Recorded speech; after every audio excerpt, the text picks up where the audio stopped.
All right, so we're going live right now. Everyone's getting set up in the Gulag, which is the YouTube channel. Let me go ahead and bring up my screen here. Cool, perfect. Today we'll be having a special guest. Will be Alex Dow showing up in the house. Yet another Asian stream hosted by yours truly, Mac, and basically the same thing, right? The Asian persuasion. Let's try to go ahead and catch at least 10 pips. Shrimp Gang. So we're gonna start with the simple analysis on GJ, which is what we usually do, going from a higher time frame down to the lower time frame and break down a trade that was possibly taken during the New York session and probably see any possible setups for the London opening or even pre-London. So just wait a little bit.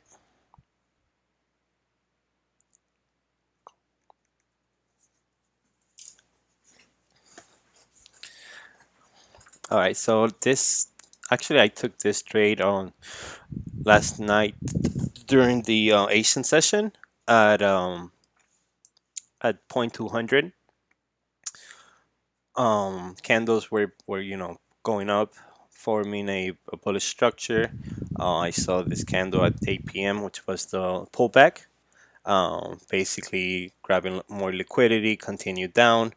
The next one closed doji, which means it could be a reversal, or we could go ahead and scrape it off and expect for a continuation. In this case, it was a reversal.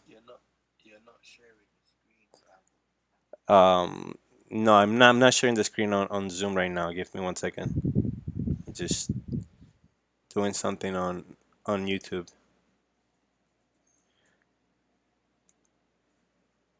So let me go ahead and take this off and do a clean analysis. Just just for now, delete all these areas here. And yeah, so let's go ahead and share the screen now.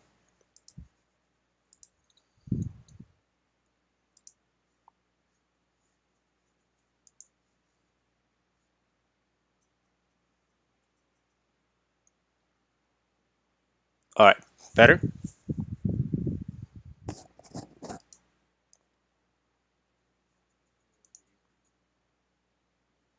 Okay. All right.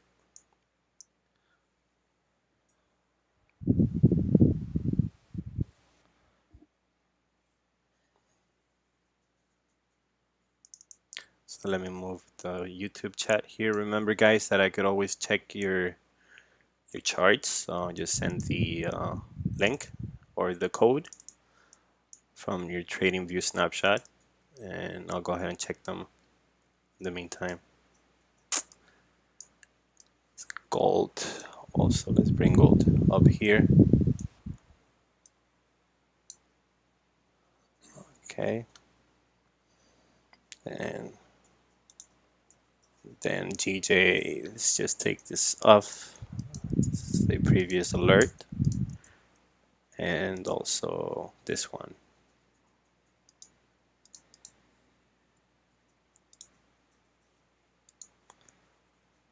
All right, so just briefly, brief breakdown real quick on going from the higher time frames down to the lower time frames. So let's start with the daily quick, see what's going on with GJ. So the pound against the Japanese yen. So basically we're having a 4-hour resistance at this point. Let's go ahead and bring this down here.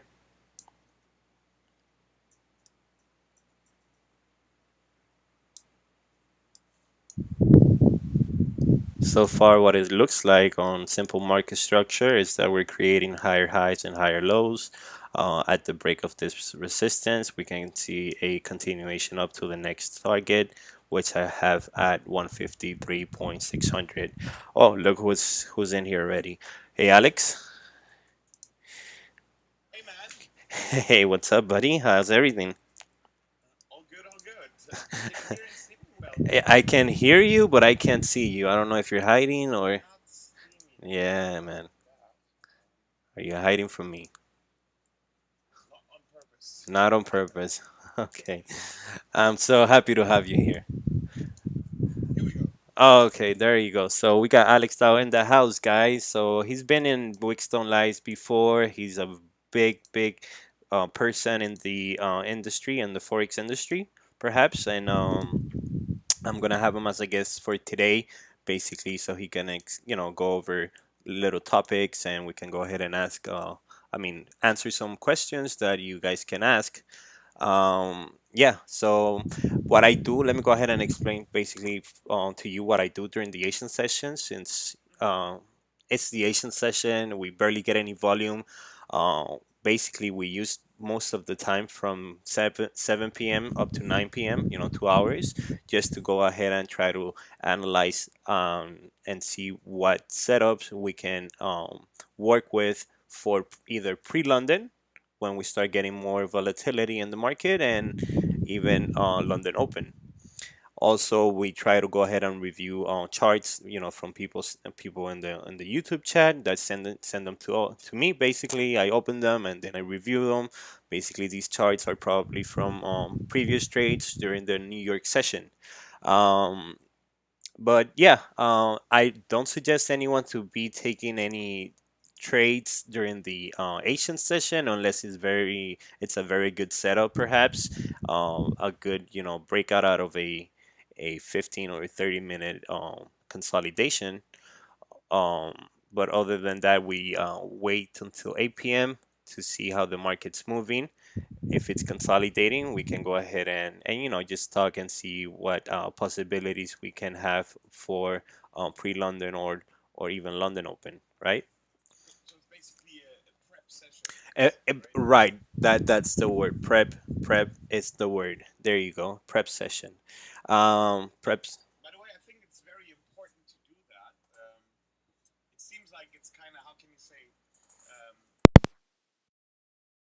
Unnecessary or any of these things. People are always looking for the action, but they're kind of never willing to put in the time and the patience and the training to get like to be able to catch the action, I guess. Exactly. It takes a lot of patience, to be honest. Being here from 7 p.m. to 9 and not even seeing a movement, just trying to like take words out of my mouth. It's like pulling teeth out, right? Um, a lot of people just come here thinking that it's a signal group or something like that, that you're gonna, get at least 20 pips, 30 pips, and nothing. But it doesn't work like that. Sometimes we might have a good volume push, and we will be able to catch it, but 80% of the time it's just gonna be a consolidation prior 8 p.m., which is Eastern time, my time, um, which will be 8 hours past your time. Now that I Yeah, do like that, for me, it's 2 a.m. now. Like, yeah, like so definitely, usually time to sleep. Let's put it this way. yeah, yeah. So I appreciate that you're showing up here at this time. I No, really thanks for having me. appreciate it. Actually, thanks for having me. Like don't worry about that. But obviously, we have to consider that when it comes to the market, right? I mean, like market's not going to behave the same way as when everybody's awake and doing something. So Right. um, This that's time, definitely something to consider. right. This time is where, at least in North America, is when people are getting back from their jobs, from the 9 to 5, and they decide to go onto the computer, seeing charts and whatnot. And once they start looking into the charts and not seeing any action, then they get frustrated and they start going into this phase where you start going into a consolidation phase. We start buying and selling, expecting for a breakout. So I highly consider uh, just for everyone to just take your time and wait until at least 8 p.m., which is the opening for the Asian session with the Asian market, or even 9:30, which is the Chinese stock exchange opening. Um, but yeah, most of the time we wait, and a lot of times lately we've been catching some moves, little moves, but they happen. And yesterday, for example, I had this buy right around here, right at that point 200, which is a key level. Um, it's not a quarter point, but it's it hits a lot in GJ, and I decided to take that buy. I seen that 8 p.m. Candle pulling back, grabbing liquidity on the 30-minute, and that was basically my entry right at the bottom here. So yeah, I held it up to here, basically because my partial, it was at 0.800. Unfortunately, it did not hit 0.800. I waited a little. I closed, maybe 25% of that position, and then right at London Open, we had this push up right here, right, 30 minutes before London Open, and then a continuation of breaking this resistance here during the around 4:30 a.m. Yeah. So yeah, it could work sometimes to set up your entries, or even you set up your buy stop or your sell stop, or your buy limit or your sell limit, and of course you gotta be cautious of what's going to happen next, as we're getting close to the London session. But yeah, man, it's very simple. It's mostly planned, rather than get banged. That's what one of my friends say. Get plan. 100%. Yeah.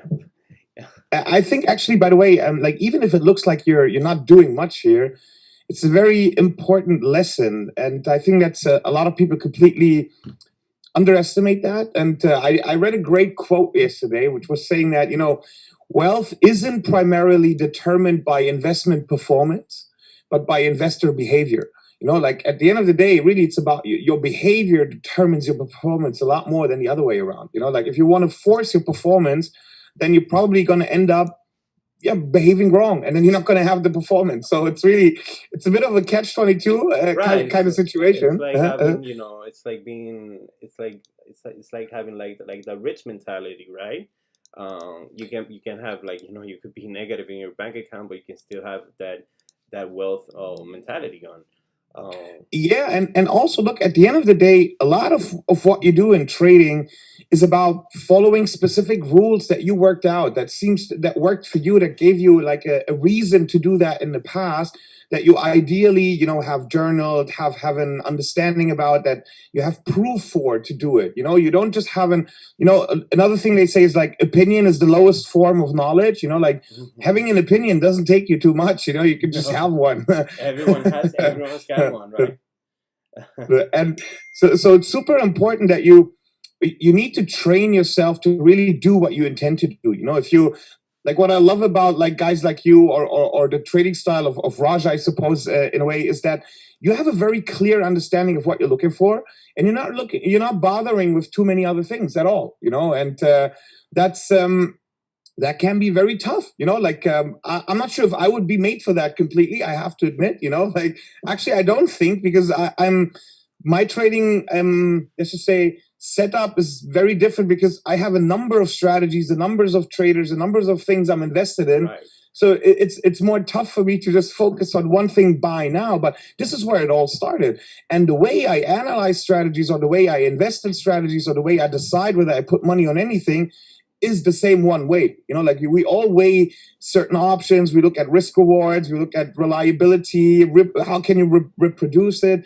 Is it, Right. Also, look, if you trade now, you're losing a lot on the spread already. Like you're basically, if you think you're missing out, you're not. You're actually wasting your money if you trade now, because you're paying for the same thing twice the price. So why would you do that? Exactly, and you're paying commission as well. But yeah, it does make sense. I don't know your styles of trading, which I just wanted to ask you later on. Yeah, so sure. We could go ahead and get into that a little bit. You don't have to show the magic, the magic formula. There really isn't magic. It's a lot more a process than magic. But yeah, let's get to that in the questions. Okay, perfect. So let's go ahead and just see. Maybe I'll introduce myself for a moment, so people know a little bit more about who I am. Yeah. I suppose. I don't know. Yeah. Let's go ahead and do that. Alex Dow. So Dowd, right? That's the last name. Yeah. Well, okay. Like basically, my last name is Duadari, and I make it make it very simple. Just for the Instagram purposes. But so my background is, I've been in FX or in Forex trading for well over a decade, and I've been on all sides of it. I've been on the sales desk. I've been on the liquidity side. I've been on the asset management side. I'm like really on all sides of that play, I suppose. And that's why I got a lot of experience as to how is the market structured, how do market makers operate, what is like typical pitfalls of most retail traders, and all of these things. And I was one of them. Like literally, I started out being a musician like 15 years I ago, remember. and I burned my own money believing, believing the wrong things, trying to be fast, trying to force things happen, and eventually all you do is you end up making short-term decisions for long-term problems, and that's why you kind of make wrong decisions a lot of times. But if you learn from them, then that's still part of your journey. Then it makes sense eventually. But for most people, they don't get to that place because they never really set out to win in trading. I tell people like, look, you want to be successful in trading. It's a lot more like you need to look at it like a pro athlete. Like, do you think a pro athlete ever stopped training? And so for some reason, there's a misconception in the trading world is that once you find your strategy, you kind of stumble upon it for some reason, as people think it's just going to work out magically from that moment on, which has nothing to do with reality, not even a little bit, and a lot more actually. The truth is that as you do things and you really pay attention to what you're doing and you're recording it and you're taking notes and you're going through it again, you see a pattern of things that you've done, why you do what is the result of it, the typical result, your average behavior, what could you do better? And within that, when the application, the reapplication, the reflection of all of these things is when you actually get to a place where you're able to audit yourself and make conscious choices in the heat of the moment. That's actually a question I'm a lot more interested to ask you guys back, because you fight a lot in these short-term type of situations, and like, how do you keep the focus on just looking for a certain setup, or when do you decide to take action, when not? That would be very interesting for me to understand how do you filter through that, I suppose, because essentially, especially when you're short-term trader, there's maybe even more opportunities on the market than, or you think there are more opportunities than there really are. So how do you prevent yourself from that? That's the thing. As a short-term trader, you're looking for 10, 15 pips, and then you see the charts, easily you can get a setup that's going to be basically a ping pong, right? Bouncing from one zone to the other. And, you might think that it's easy to just go ahead and bring a sell from resistance or bring a buy from support, and so on, and on and on, right? And just take 15, 10 pips out of it and just keep on going throughout the rest of the day. But one thing that I've learned and that I've been taught by Raja, and also Ted, it's to just take a piece of the pie. Just take one slice of it, one piece of the pie. You don't have to take the whole move out. A lot of people say that it's very not smart per se to trade breakouts, but we're not trading breakouts at the end. We're just trading pullbacks, because if you go into the higher time frames, you can clearly see that breakout is basically a pullback, just either to grab liquidity for sellers to come into the market and create another support if we're going on a bullish trend, or create some structure if we're going on a bearish trend. The same thing applies for both scenarios. Now, I know where you're coming from, saying that, thinking that, it's easier just to scalp the market, and you have so many opportunities, especially by the way we trade, which is very simple. As soon as we see support, we see a break of the previous high, we're going to go ahead and jump into the trade, get 10 pips, which is very easy. But a rule of our strategy per se, which, it's just a Wakefield theory type of thing. It's just to take one trade per day and call it a day. Don't overtrade. There's a 3 trade rule, which you take 2 trades and that's it. You're done for the day. If the first one you lost the first one, then give it a second chance. You can always give it a second chance. But now a third chance and a fourth chance, then that's becoming basically gambling and just over trading. You want to force your opinion on the market, right? That's kind of what then happens, and you don't even notice it happen anymore, and this is when you end up making mistakes or not seeing things for what they really are. So really in trading, it's all about, like people try to say like you cannot or must not have emotions, which I believe it's a bit of a tough task. I don't think anybody can really do that. It's really about working with your emotions. Don't let your emotions, trick you in needing to react to them. So and that's why like trading has a lot to do with mental strength and discipline. But where do you get that mental strength and discipline from? That's kind of the question. And I believe mostly you get it, and this is what a lot of people won't like you hear, from training, application, reapplication, making mistakes that you see, that you consciously understand why you did it and when you did it, so that you can avoid doing it again. But if you just think like, okay, the next one's going to be it, the next one's going to be it, the next one's going to be it, you're kind of missing what's it about, and Right. you kind of get sucked up into this loop of wanting to be right. And that's completely wrong. You can never want to be right as a trader. If you want to be right, the market's going to prove you it's stronger than you.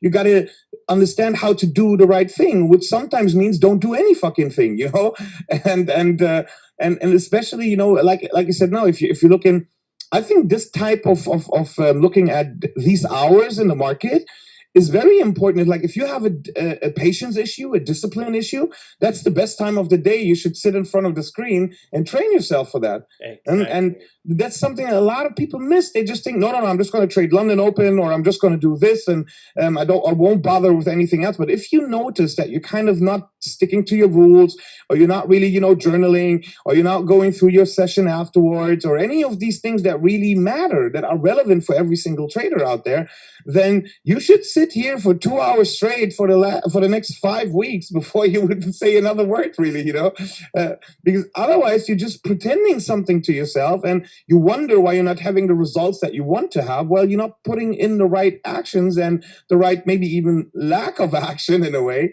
to make it work. And then I was in the camp of trying to sugar talk a lot of things and like, no, it's going to be fine, and we're just going to try it again and all this kind of stuff, and which essentially, I'm not here to, like drag myself down or anybody else, but we still need to call things for what they are. And if we're not accepting reality, then we're missing the chance of using it to our advantage at some point. So really, it's about, there's a million different ways how trading works. Like the other day, somebody asked me, do you think volume profile is the right way to trade? I said, I've seen people make it work for themselves. And then other people said, do you think technical analysis is like just all fake bullshit? I said, I've seen people make it work for themselves. So really, like I've seen so many different things work for certain people and doesn't work for a lot of others.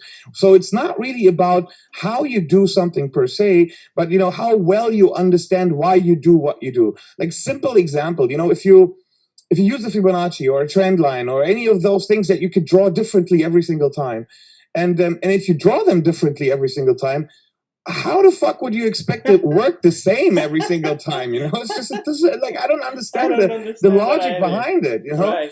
That golden, which is, yeah. What are you saying, Berner? Go. My bad. No, sorry, no, go ahead. That's a conversation. That was great what he was saying, man. Because I've seen it so many times. People draw fibs on different levels. The fibs, yeah, the 61.8 and all of that. It might work. No, they said, the 61 is the magic level. Well, dude, what's the 61? It's always a different thing in what you do. Like. Yeah, nothing's 100%. Yeah, it's not 100% accurate. Yeah, and instead of realizing that mistake, they get fucking offended. Yeah, they do get offended. So if you catch yourself reacting that way, you're destined for being taken out by the market. Seriously, because the market doesn't give shit about whether this is an emotional weakness that you show in that moment, and somebody's going to take advantage of it. Right. So don't fuck with my Fibonacci's. I know they work. It's just a little, probably the market fucked me up. Stop hunts. Always a stop hunt, right? At the end of the day, you work with a broker. You know for a fact a brokerage is not gonna go after your 0.10, your 10 lot, your even 100 lot. They're not gonna go for that, because your Fibonacci is saying that it's gonna retrace to the 61.8, and you had a massive liquidity wick which took you out because your stop loss is like 40 pips, don't blame it on the broker, bro, because at the end of the day, you can go into any broker and regulate it or not, and you're gonna be seeing the same exact same thing, right? I agree. And in fact, actually, look, I mean, if you notice this happen to you, let's just say once, twice, a full week, a month, if you still don't see certain, like if I put my stop loss like this, or I behave in a certain way, and I end up in that situation losing or not getting the result I want, I cannot continue to do the same thing. I mean, really the answers are so much more easier than people want them to be, because they always involve you need to get your fucking ass off and work, Yeah, if you keep doing the same thing, you're going to get the same results, and if your results don't match what you want, then you must change something of what you do, right? You have to adapt. At the end of the day, I compare trading to bodybuilding, basically, because I've been working out since I was 16, basically. I had, COVID fucked me up because all gyms in New York closed. So I started working out on my house. I didn't work out for me, so I had to adapt to something else. And it didn't work out. I had to literally just wait for the gyms to open. So that was my problem. So I didn't adapt, at that point. And a lot of people get to that point that they just wanna be compliant and not get out of their comfort zone, and that's what happens. You get taught one way to trade, and that's the only way, and that's it.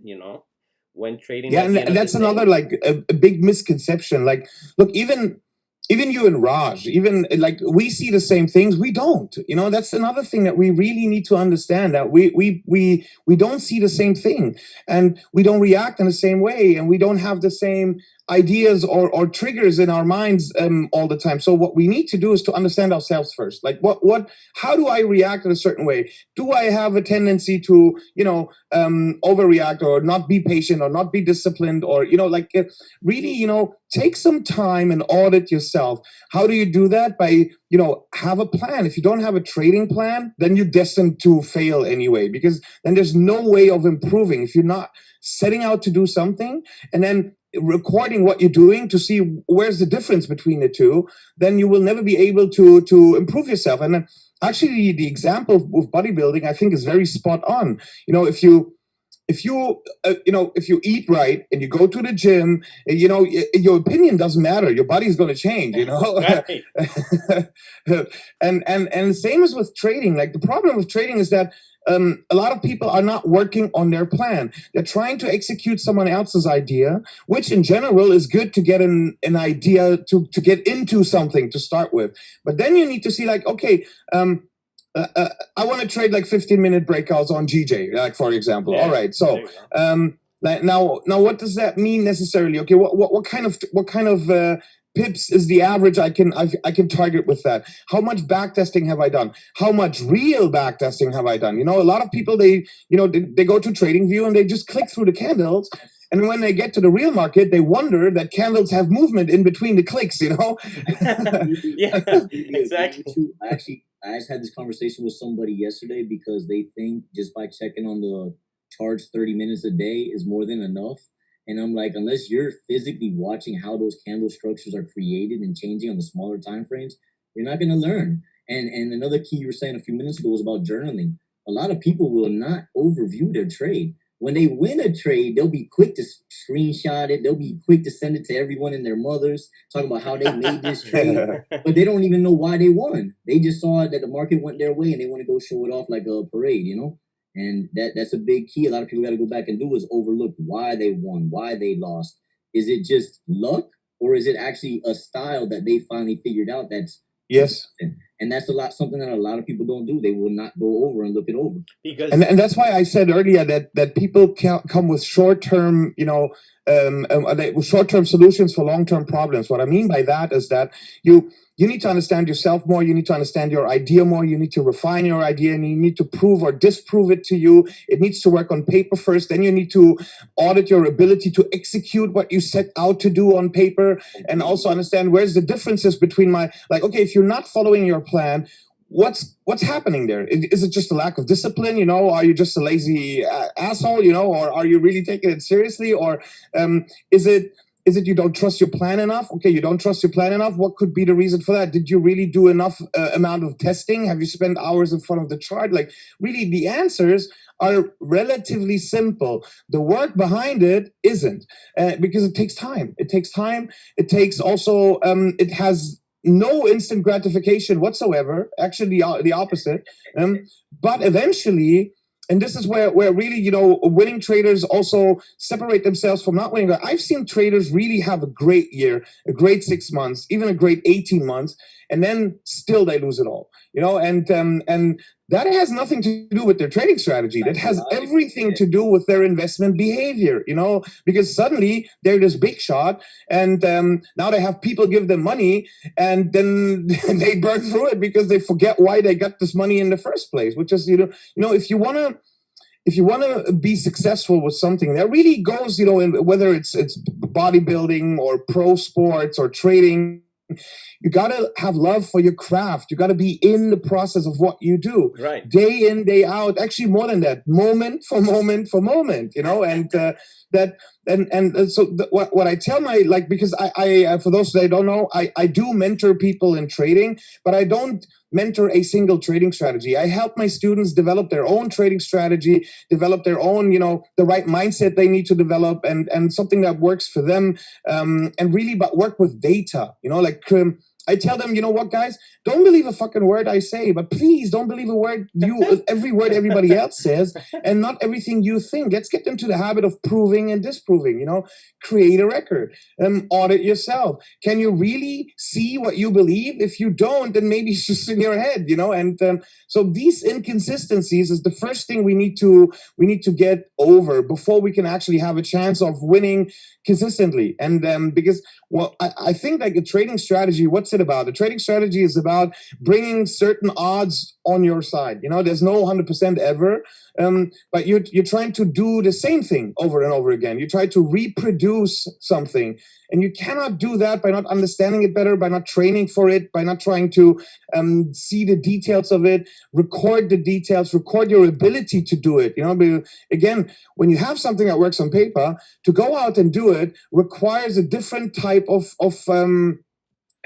how can I say, like, you will be forced to deal with other issues. It's not like when you plan your trading strategy, you have to pay attention to markets and details and pips and, you know, probabilities and also, but when you go out and do it, it's a lot more my fear. I wanted to, I didn't, I don't know really why. And like, it's a very different type of challenge that you have to do there. So earlier, I spoke with a friend. I said, like, look, when I started in trading, there's two things I never, ever thought that they could become real. And number one is that trading becomes culture. Like, real literally, there's kids these days that want to be traders and entrepreneurs and all of that. It's a culture, and the second thing is that personal development is at the heart of this. I never expected that, you know, like suddenly personal development, what does this to do with money making and trading per se? Well, everything.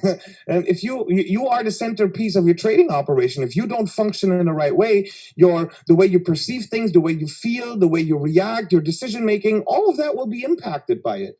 So it's really very important that you cultivate a strong mind and work on your plan really with tangible, measurable, provable data, you know, and if you don't do that, and what I mean by data is I really mean your journal, you know, your journal or and even journal. I tell people, even when they have, let's just say, not only trading issues, to even have a diary, which is just a different word for journal because it doesn't include your trading details, but you audit yourself. Did you do today what you set out to do? And that's why I think like sports or bodybuilding is so relevant, because you really, you know, you cultivate a habit of discipline, you know, of doing what needs to be done, not more, not less. You know, if you overstress your body with, you know, training too much for too long, you're going to deplete it. It's not going to continue to grow. And work with awareness with these things. And this is why I mean long-term solutions, you know, because these things, they take time.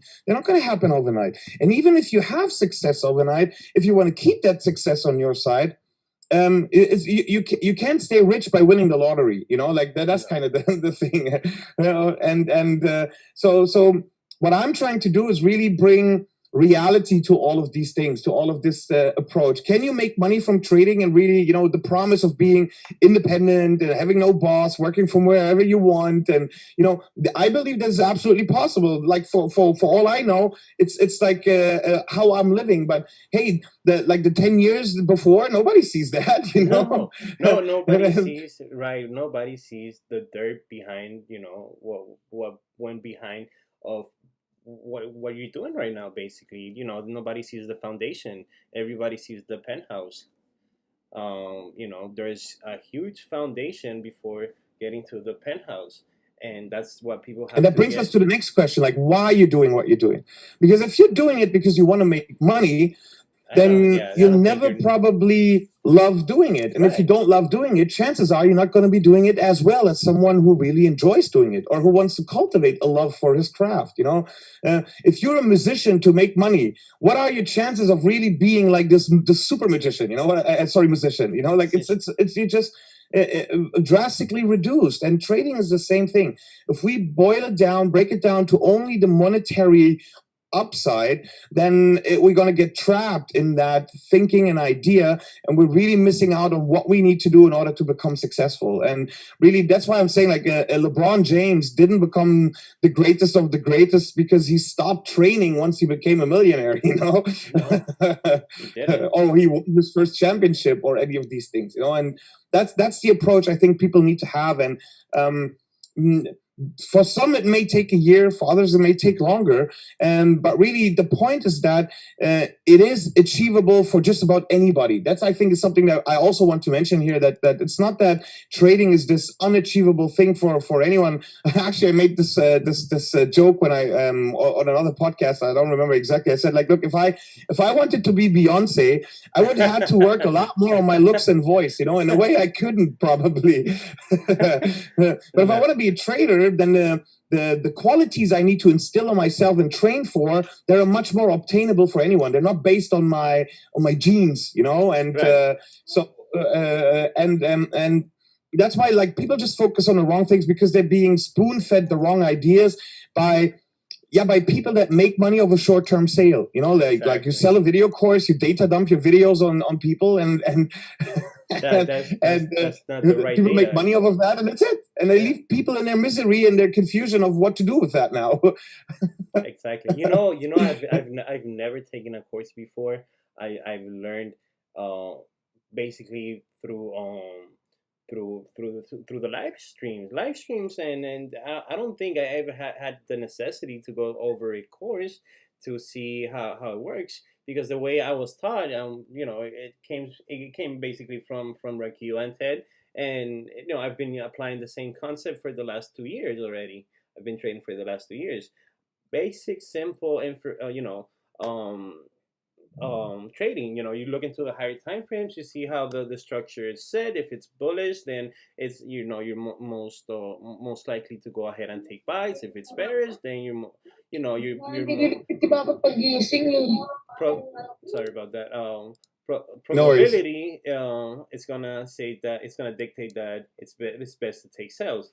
And then we go into the smaller time frames, like the 15-30 minute. Look for consolidation, a range, or whatever you want to call it, and then after that we would look for a breakout, and then we would just target the wicks. And that's very simple, and just 3 simple steps. Look for confirmation based on the higher time frames, look for entries on the lower time frames, and then look for a target. 3 little simple things, and it's been working out for me, at least. Now, that's another thing where I think it's so important. You explain it in very simple words, which make a lot of sense. But for someone who hasn't done it like that, how many trades do you think have you done like that? It's like probably thousands, if not like hundreds for sure, right? And hundreds. And really, it's in that you refine what you do as you really keep doing it. And I also mentioned that before. Like most people, they're kind of I love to say that they're looking for love by jumping from one night stand to the next. Instead of really going in depth. And going in depth takes courage and time and patience and pain. But this is where the result eventually comes from. If you're just looking for some quick solution, all you're gonna all you're gonna see happening is that you're gonna run from one temptation to the next, and you're gonna feel unfulfilled, and you're not gonna get what you're really looking for to achieve or have, and you are the one putting yourself in that misery. In fact, and so for me, it's really important for people to understand this is so much a self-responsible process.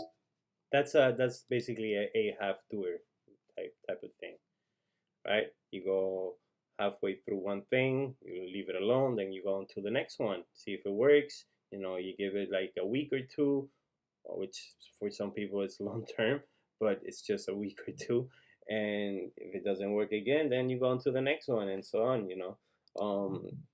When it comes to it reminds me of that, right? The guy that digs for diamonds, and then there's this guy that stops digging a little bit before, and the one that's digging, and then there's like a little. Everybody knows that picture, right. But it's so accurate. It's very, very accurate.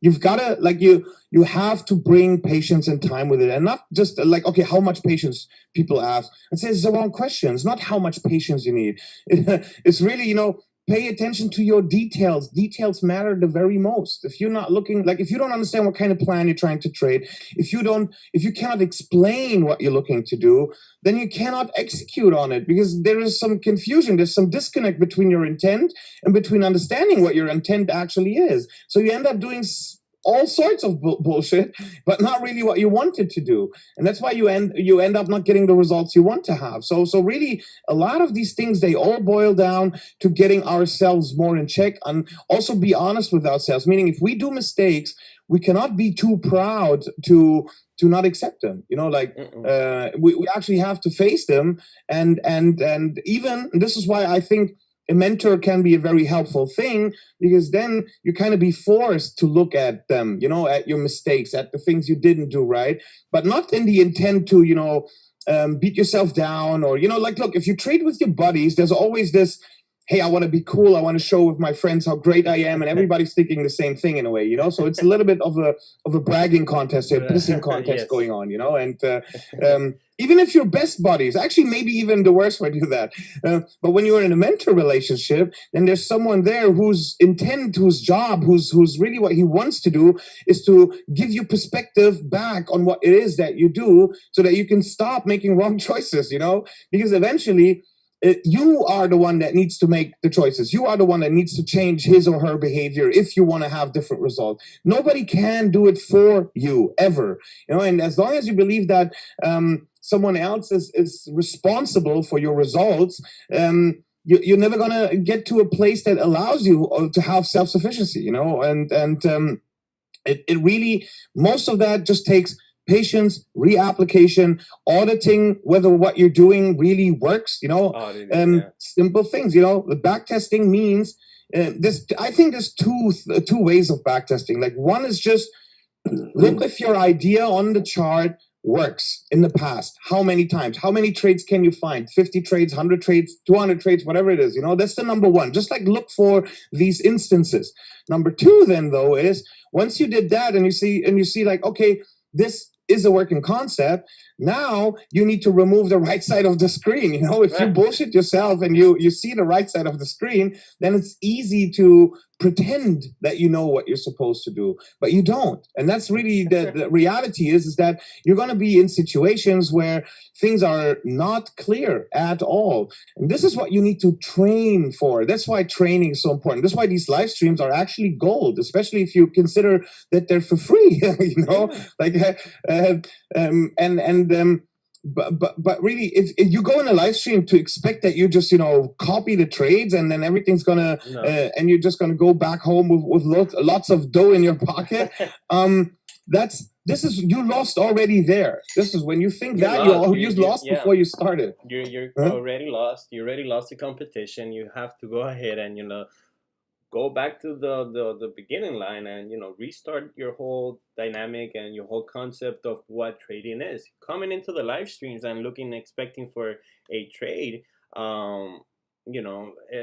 it's not something that's gonna happen 24/7, and not every live stream is gonna give you a trade, especially the Asian session. but you can come here and learn. You can ask questions. You can ask others how they trade, and little by little you start building your own strategy. Like you said, you're picking up data from different places and you're building up your strategy. Just like you said, you have different mentorees, and all of them have different strategies, but you're subject to work with them on different bases. And that's Yeah. basically what goes on in here. Because I have I've had some people here that they get really mad because I'm not calling out a trade, or some other people, they just say, why don't you enter now, because this is a good position to enter for a swing. But I'm not a swing trader, I'm not a position trader. So I'm not gonna go ahead and break my own rules just because somebody's saying in the chat, God knows where he lives, or what, how he trades. I don't even know if he's profitable at that point. And Yeah. then you get these people telling, basically just disliking the stream because you're not fulfilling their their strategy, or whatever they want to call it. um I believe you need a mentor 100% all the time. You need a mentor if you're gonna go into the game. I don't think if you're in it for the money, like obviously you wanna make some sort of money out of it, which it's perfectly fine. But if you don't find the passion to look at the charts and map it out on the pair that you're trading on a daily basis, at least that's one of the least things that you can do. But map out your charts on the 4 hour, the 1 hour, even the daily, or whatever. Something simple. You don't find that passion within you, then I don't that's when I just tell people, I don't think this is for you. Right at that point, Yeah. it's not I for you. agree. And also you'll have, and that's another important thing, is that you need to see whether it works for you, like whether you're able to do it. Just because you see like you or Raj or those guys have a success with GJ scalping, doesn't mean you are made for that. So you need to try to do it and really, like I said, collect the data, journal what you do, pay attention to your emotional state, to your ability to be disciplined, follow your rules, audit what you did afterwards, and then maybe you'll find out like, okay, I'm just hesitant to take a trade when I should take a trade. But when you notice that from your own data, then you can at least make the conscious choice of, next time I feel hesitant, when all the other factors align, you can make like a checklist if you need to. Really, make it simple, make it tangible, make it Tangible. obvious, make it understandable for you. And this can be very different to you or me, what we need to do in order to achieve that state. But when you do, then you're going to find that you have a lot more control over your decision making than you thought. But those very first resistances that you have, and they're typically insecurities. They typically a lack of patience. They're typically wanting to make money quick, wanting things for the wrong reasons, I suppose, is the headline of that. Yeah. And so like you said, look, if you cannot trade for wanting to make money, because money is the result of good trading, but good trading's content is not making money. Is paying attention to rules, is developing rules, is being patient, is being disciplined. It's like, not let your emotions get the better part of you. And these things are relevant in trading. And the result, the money, is the result of that behavior. So that's why I mentioned earlier, like really investor behavior is, or even trader behavior, then in that context, is what determines or your success or your failure a lot more than anything else. Now, that means is that before you ever pay attention to your monetary bottom line, you have to pay attention to your behavior bottom line. What did I set out to do? What did I actually do? And if you notice there's a discrepancy there, then that's a thing you've got to tackle. You've got to work on. If you don't do that, it's going to continue to be there. It's not going to vanish into thin air all by itself, right? And that is the process of training and learning. And this is the building muscle part. This is the part where in the movies they just turn on the music and things happen quickly. Right. Well, you know what? In reality, they happen in slow-mo. It happens in slow-mo, right? If you're like in a right state of mind and you consider how the span of a day is, which is 24 hours, and let's say perhaps you sleep 6 hours, 7 hours, you have you know, a lot of time in your hands to do something. So that's, you know, your decision to either, you know, you stay in the charts, you look at the charts, and you start either you know, over trading or making the wrong decisions, and you know, you're not setting up a set of rules. So basically, you know, just Yeah. basic parameters, like I'm not trading within this time if this, or Yeah, if like and you only guys, you if. mark out no trade zones, for Yeah, example, for right? example, And like how we do it. You know, we mark out, for example, if I could go onto gold here, I have you know, little parameters. You know, very simple things. So this was basically on Sunday, market open. I had a no trade zone, which was around here. I took it off for some reason. So you know, safer buys, very simple, very textbook type of thing. Safer buys at the break of 1735.72. I have, you know, my zones marked out from either rejections. Um, this is coming from the 30 minute. We're going to the 4 hour, and you could basically see, you know, kind of the same thing, even though it looks a lot messier because the last, you know, these last couple of weeks on gold, we've been having this massive range in the 4 hour, which it looks like torture, right? It looks like somebody's you know, when they want you to just get stuck in there and just, you know, blow up your account. So yeah, what I did on Sunday, basically just set up a pair of parameters, safer buys. You know, if and only if you know how to code, you have to know your parameters, right? Your statements, if and only if, or else, you know. And that's basically it, you know, simple things. And that's when the pressure yeah, comes in, because let's say, oh shit, what about if this rejects and goes back in? Give it a second chance. Well, what's the worst that's gonna happen? That you're just gonna lose your commission, yeah. basically, you know. And also another thing people do is that they kind of want to add some extra rule or complexity or just something more to their strategy when they had like a bad week or bad couple trades. And then like my thinking is that um, if you notice that this result, you know, goes through a longer track record or months or weeks or like just to say a statistically relevant amount of times, then only then you should start to change your strategy. Like I have a situation, for example, sometimes I am with a student of mine that was trading profitably for like 2 months or something, and like and he was very ambitious and he really wanted to add more complexity to his strategy, and he would ask me, what do you think of this idea, what do you think of that type of trading? And really he was like throwing like you just Google trading, you get like a million things you could do. Like he would ask me all of these things, you know. Yeah. And I would tell him like, dude, look, right now you worked out a rule set. That rule set you proven on the chart, you marked it out that you can, you know, trust it. You understood what you need to do in order to action it because you've been trading successfully now for 2 months profitably. Now, why on earth would you not just continue to do exactly that and let the next problem that will come your way reveal itself first?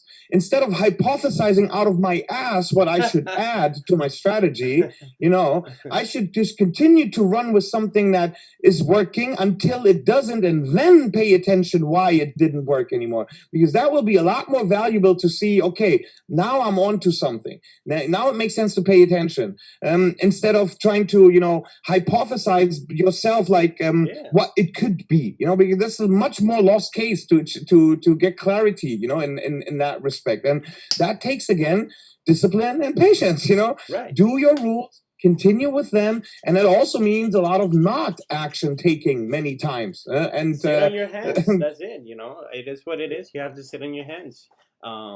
Whether you like it or not, you know, you're gonna waste your time. Well, might as well waste it on the by not losing money, right? Yeah. And look, and even like, let's just say you make those mistakes, you know, you overtrade, none of that is bad per se, if you stop doing it at some point because you noticed that something is wrong or off, but if you just continue to do it, and I like to look, I like sayings. I think they're like condensed knowledge and easy to understand ways, stuff you can even write on your chart and stuff, like Albert Einstein said, if you continue to do the same thing over and over again, expecting different results, it's basically the definition of insanity. You want to be a crazy person, keep doing that. You don't want to be a crazy person, and make a different choice.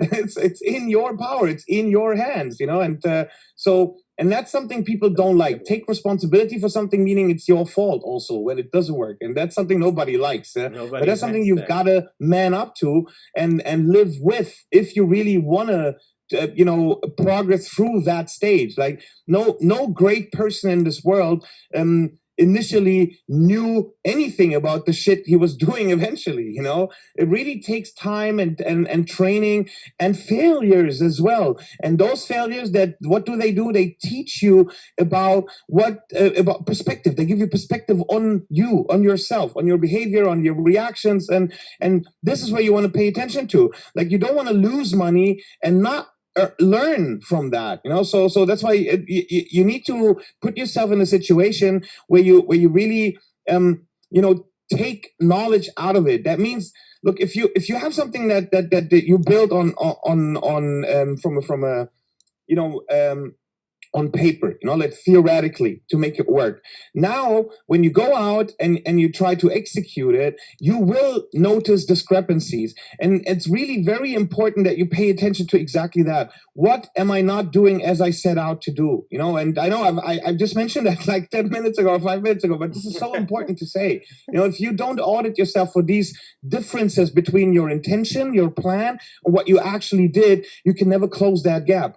And that's what's it about, closing that gap between, because finding something on paper that looks like it can work seems to be even easier than actually going out and do it, right? And so the training is really a lot more about that you don't do something else, and this is where a lot of people they lack the patience, they lack the perspective, and that's why they lack the results. That's really how simple I see it, at least. What I usually do, now that you talked about paper, basically, it's to write down my daily goal on a piece of paper with blue ink. I don't know why blue ink. Usually probably because it's very visual rather than black ink. And just set out your set of rules for the day or your goals for the day. Go ahead and write, oh, today I'm just gonna go ahead and take one trade, and this trade is gonna be based on this session open and around this time, this and that, blah blah blah, and so on, so on, so on. So it's it's gonna become a habit, and then later on you won't even need that paper. You just it will be automatically embedded in your head. And that's basically it. I'm not trying to bring up some law of attraction type shit. Like I really don't believe in that much. I believe in karma, but setting up the set of rules and applying to them, that's what makes makes it's funny you would mention that. Like, there's so much misunderstanding about, like, yes, let's just be positive and the law of attraction is going to solve everything for us. I think that's an oversimplification of reality, and also I think it communicates something that to me is very off. People think they attract opportunities when they start to, be more positive. That kind of means that there were no opportunities before, which I believe is very wrong. The thing is that there's always opportunities, but you're not suited to see them, and much less fit to really act on them. So this is a lot more to bring coherence in your ability to see opportunities and to capture them. This is what's it about. There's no shortage of opportunities. Now, look, I'm a positive person by default, so I'm definitely tell people, like, the law of attraction or whatever you want to call it, is a good starting point. But that's kind of it, like. That's how far you're gonna go, Yeah. Keep believing in that. I guess whatever you project to the world, in some way you're gonna get that back. But when it comes to trading, because you fed a homeless yesterday, I don't think you're gonna grab 30 pips today, right? Yeah, I agree, 100%.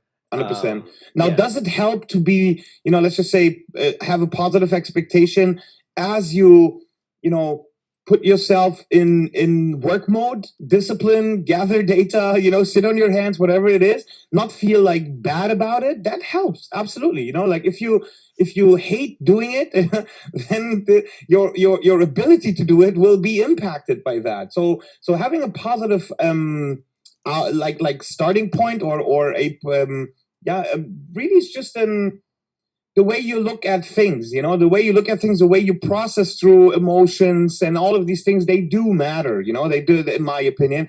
But again, this is merely the starting point. Like, there's probably some people that are very grumpy that can still trade. Like, it doesn't, like, you don't need to be a happy person to make that work necessarily. No. But if you put yourself in a situation where you really hate what you do or you don't like it, then chances, like how big are the chances for someone that enjoys doing it to be better than you?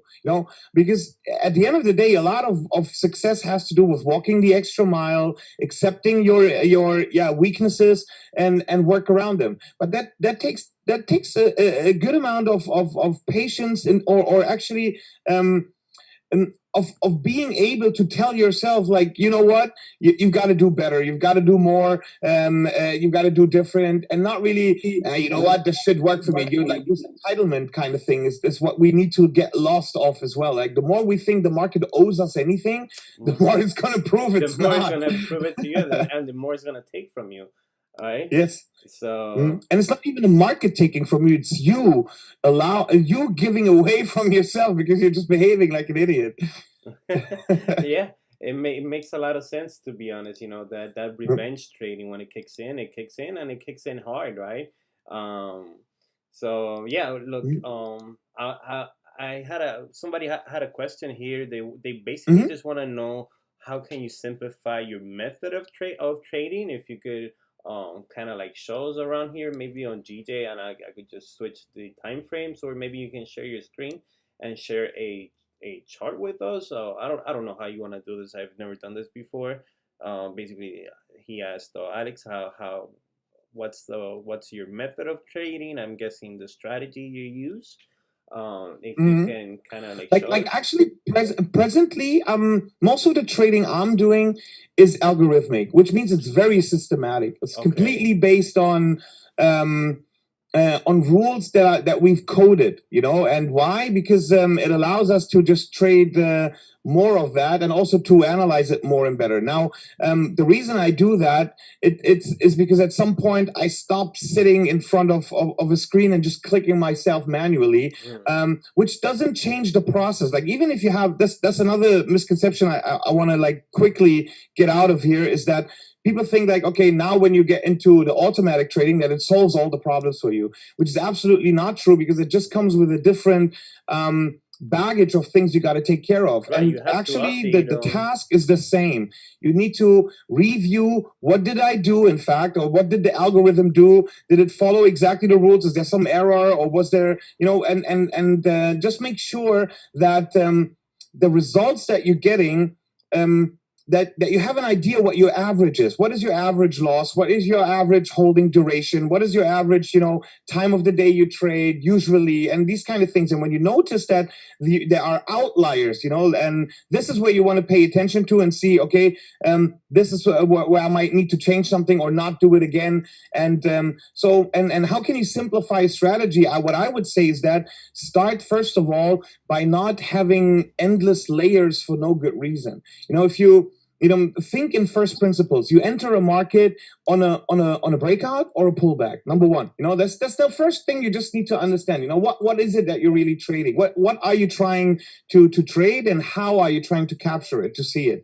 And I think this is the simplicity that you really need to. A lot of people, they use millions of lines, a lot of indicators, news on top, and before you know it, you don't even see what you're looking for. And so really, simplicity means that you reduce focus is the reduction of options. You need to reduce your options in order to not get slapped around left and right. So that's why what I love about your guys' idea of trading is that you're very focused on certain pairs, certain time of the day, and certain type of movement in the market. And this is what you specialize on. This is what you train yourself on for again and again and again and again and again and again. Yeah. And that's really, I think, in that repetition is a lot more the reality of finding the ability to do it and getting the results than anywhere else. So it's really not a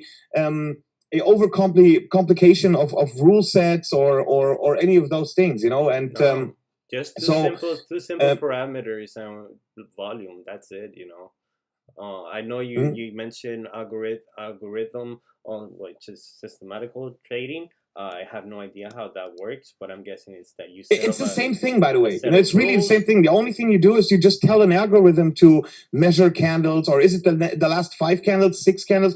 It just requires you to be more specific. You know, Right. you can't just say like, But you have all to right, be- the you have to breakout be is a- when the yeah. candle goes out. But No, you you have have to to be- specify. Okay, which candle, what time frame, how long of an interval does it need to close? Does it above it or not? Like you need to decide these things, and then you need to backtest for them, and then you also need to see when you run with it, how is it changing over time? Is it does it continue to make money, or are you suddenly finding yourself not making money? If you're not making money, then you need to look, okay, what could I have done differently? Which parameters would I need to adjust? And that's kind of a weekend task, you know, to what people call optimization, which basically makes sure that your specific input data is just adjusted to the current market. It could be volatility. It could be maybe, you know, the market is also sorry. I'm sorry to cut you off, bro. I'm sorry. No, sure. I'm just wondering. So, what do you typically look for? Like, what charts do you normally look at? Well, presently, actually, I like to. I'm more of a long than a short trader. First of all, like I definitely. Okay, so you're more like long term, as in you'll hold it for weeks, like you're quarterly, you wait a couple months, or you're a position holder. Or? No, actually not. No. So what I do, like for example, I have one of the strategies that we do is we trade on also like the Asian hours, but then for example, we trade range trades. So because we know you mean you enter during Asian? Or yes. No, I enter and close. I enter and close basically overnight, because we've noticed there are certain pairs that have certain ranges. Kind of like what we do in a sense. In a sense, yes. It's really, you know, when you're range bound and you have you have a statistical, you know, understanding about how often the market really, you know, bounces over support back up or over resistance back down, then you're willing to take some risk on that. You know, you're willing to let the odds play out. And so I like a lot more of these kind of market scenarios where you have less noise in the market and where it's really just hovering around and you're trying to capture really just a movement within certain boundaries. Now that doesn't always work, and you have the problem of the spread against you, because spreads are wider overnight. So you need to account for that. You may need to see if the math really works out with that. So that's also, again, a lot of data collecting here. So basically, per se, let's look into GJ real quick. How we have this little 30-minute range right here. How basically, like, you know, with an algorithm, you will set up a set of rules saying that, you know, if this candle starts to break down and creates a body bigger than the wick, meaning that it's breaking below this current, you know, minor support in this area, that's when you would, you know, it would enter for you automatically and continue down and just basically bounce down to this support area at let's say 151 200 per se. That would be your closing, and so on. If it bounces out around that area, then you will set up the same parameters, but for a buy instead of a sell. If I'm, you know, I'm not 100% sure. What I'm seeing right now, you know, based on pure price action, is that this is the 8 p.m. candle. So what happened now is that we went down to grab some liquidity, and at this point, we shall continue up if we continue to break these highs, which it looks like we're breaking the high of that previous 30-minute wick. And if we close above that area with at least a 15-minute candle, that will give me a confirmation for buys, basically, to enter a buy. So this is basically very simple. I know somebody asked me how do I mark up the charts. I don't know if it meant for me or you, but basically, this is what I would look for on the 15-minute, and hence why I look for lower time frames to look for an entry. For example, this little resistance at this point, knowing that this is the 8 a.m. candle opening, it went all the way down here basically just to grab liquidity. Got close to 0.500, which is a quarter point. Very very good area of interest. And if I start seeing a break above this area, how it's doing right now, and a close above to be safer on that side, on that end, then it will make more sense to enter a buy. But you have this range up to the next 4-hour resistance, which is only 14 pips. So this is where it comes, your basically your human brain thinking, is it worth to take the trade? Should I go ahead and take it? It's 14 pips. It could be an impulse trade right now. We'll go ahead and click buy, and it would just pop up and give me the 14 pips. But in my case right now, I'm really not. I already made my 2% for the day, so I'm really not looking into that. And yeah, that's basically how we trade during the Asian session. Wait for that 8 p.m. candle to see how it forms. If it catches some liquidity, then it's gonna definitely continue the opposite way. And definitely you want to be safer by waiting for a breakout and a close above that area. For example, if this 5-minute closes above this a small rejection zone that I just drew, then it will give me more confirmation that this next candle is going to continue up and tap that resistance on the 4-hour, which is right here, and it's only 14 pips. So is it really worth it? It's up to you. That's primarily up to you. That's But it's probably too tight, right? These 14 pips, you would say, really, really tight, extremely tight. You're going for 14 pips, 12 pips. And this is where the data comes into play, in my opinion, because if you know your average result, like what are you taking your last 100 trades? Have you taken 20 pips out of the market in average per trade? Have you taken 8 pips in average out of a trade? Have you taken, I think those numbers do matter. Also, think about it, like, especially at this time now, how high is the potential that you actually, of these 14 pips, you get 3-4 of them slipped because there's little liquidity in the market, exactly.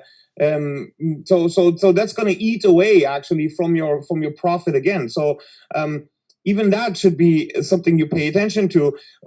Most of my losing trades, is there, for example, a certain a time window that I can see there? Look for patterns. Look for something. Look for patterns in your data. That's really important in my opinion. Like if you notice that any trade you take between now for me 3 a.m. and 5 a.m., like 60% of those end up not working out, then there's no point of looking at the market in those hours really too much. Because the false signals are too high, and this is what I mean by really auditing what you do. You should write down, like, okay, what is your average result? How long are you in the market usually? And what hours are most of the trades that work out typically in between? Those are informations that, for me at least, are super important to decide whether I want to take a trade or not, or whether that trade I'm in or intend to make is within my whole rule set. And that's something that you can much easier control, these parameters, in an algorithm. But those numbers do change. They're not always exactly the same. So that's why you need to review that and work with those with that information to adjust it to the current market, the profile, the volume. Or you could say, like, hey, if I had like a large daily candle, like a big volatility on that last day, then usually I'm not going to get another breakout overnight. So then like, really try and work with the information that is there, but look for it. And this is what a lot of people don't do. They don't really analyze the surroundings. And I think what you guys are doing very well is you have a clear story that you tell of the candles that you look. Now, whether that is true or not, I don't really think it matters, because what it matters is that allows you to look or to at least attempt to look for the same things. And this is why you're having a higher chance of catching the same things, because you're just looking for something very specific, right? And but you need to really write things down, as in, look, if you feel you're running in circles, like someone was writing, then the first thing I would ask is that how many trades have you really journaled? Did you take a screenshot before? Did you take a screenshot after the trade? Are you really creating like some sort of a visual book for yourself and really wrote down, okay, this trade didn't work out because I did this, or I did that, or I didn't do this, didn't do that. Also, keep a journal of trades you didn't take that you wanted to take, so you can stop, second guess yourself and really more get into the execution. Because as you can see right now, this trade looks like it could be a winner that you just mentioned. In fact, and that story played exactly out that you mentioned, and so and people think also that confidence is something that you find somewhere. Confidence comes from the application and reapplication of what you do again and again and again and again, because you understand it better, you understand your inconsistencies and your strengths of doing this better and better, and then your ability to do it becomes better. And this is where confidence comes from. You're not getting, if you see a certain pattern happen in the market, you're not going to ask yourself, should I take it now or should I not? Because if the parameters of what you do, and this is why I believe in using a checklist. You mentioned like now 4 or 5 things that you look for maximum. Create a checklist. Are these in place? Yes or no? And that's it. Oh, you don't hear me anymore? No, I can hear you. Yeah. Oh, okay, all right. Okay, no, someone said like checklist. you to say. No, a checklist. I was doing a little checklist and. Right, exactly. So checklist. that's something that really, really helps. So it's very important, especially if you're not like 100% sure, what am I actually trying to do here? And you need to be specific about it. You need to write it down and then see, okay, is this criteria in place? Yes or no? And every time it was in place, how did the market play out? This is what backtesting is about. And creating your confidence from the rules and checking whether those rules actually statistically add up. Because when they do, look, guys, very, very openly, nobody knows the next trade's result. Every next trade is a toss of a coin, always. We never know the result of the next trade. What we know, though, is that if we follow a certain pattern, a certain rule set, that over time, the majority, or there will be like a statistical advantage on one side of the results. But is it going to be in the next 10 trades or in the next 100 trades? Nobody knows that. No. And if you think you can know that, you'll be in for a bad awakening, and so you cannot look at your next trade's result. You always have, like, success is following your rules, not having a trade that went into green or blue, as you in MT4 terms. So it's really all about your rules and following your rules, and this is what success is about, and how you can cultivate to reproduce it, and also bring more clarity into not running in circles. Like, I would bet, if you feel that you're running in circles, that you have a lot more room for improving your journaling and your reviewing of your journal. I would bet on that, personally. Now, maybe I'm wrong here. I didn't fall from the sky and know everything. Absolutely not. But I've seen it like 100,000 times. So that's why I have some confidence about that. I might probably not be so off. And this is the same thing with trading. You do certain exact same things again so many times that you have a certain expectation, and you're not really questioning and second guess yourself anymore too much, but you really just go with the rules. I also like what are your rules for Asian session? I'm sorry, like, guys, I got distracted on my AU buys earlier. I know you said there wasn't volume, but I overheard you saying something about during Asian you still make trades overnight and complete them. So I'm trying to figure out, over that Asian session when you're making these trades, what is your rule? What is the pip range that you're aiming for? I'm just trying to figure it out, because I as a person that only makes 8 to 10 pips average per trade, I don't know. I hear that you don't like that style at all, and I'm just trying to get a better understanding, so possibly I can maybe learn how to trade like you.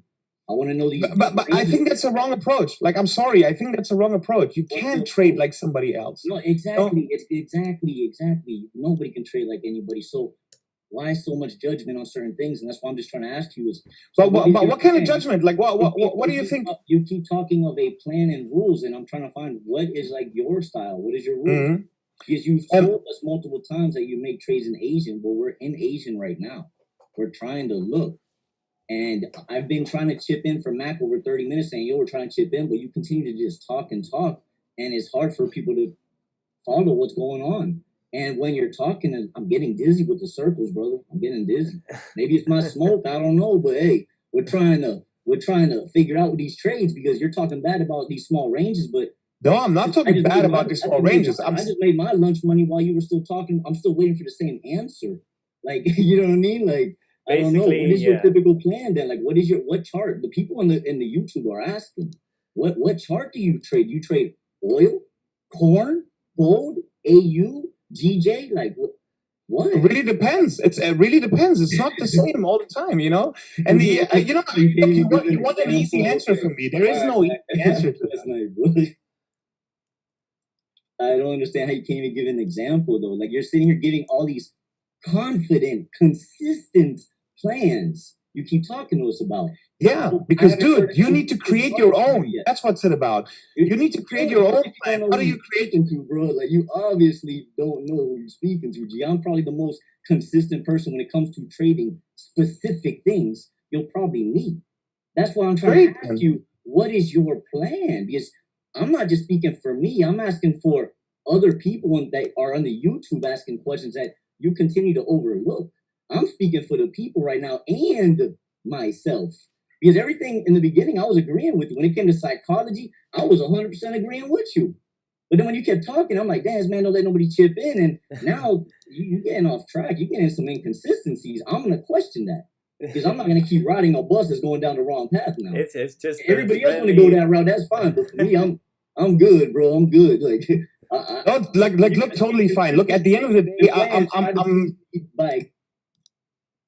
Look, at the end of the day, I'm not here to satisfy anybody's expectations. Like, sorry for that. And I just will continue to say what I believe is true. If you don't have your own plan that you don't follow, and you're trying to look and for somebody else's. My daughter figured that out when she traded UJ at 5 years old. Like, you're not saying nothing new. You talked about a checklist earlier. My daughter had a 4-plan checklist at 5 years old. Come on, bro. you ain't telling me nothing new. That's what I'm trying to speak up for other people that are new to this world on what you're speaking to them.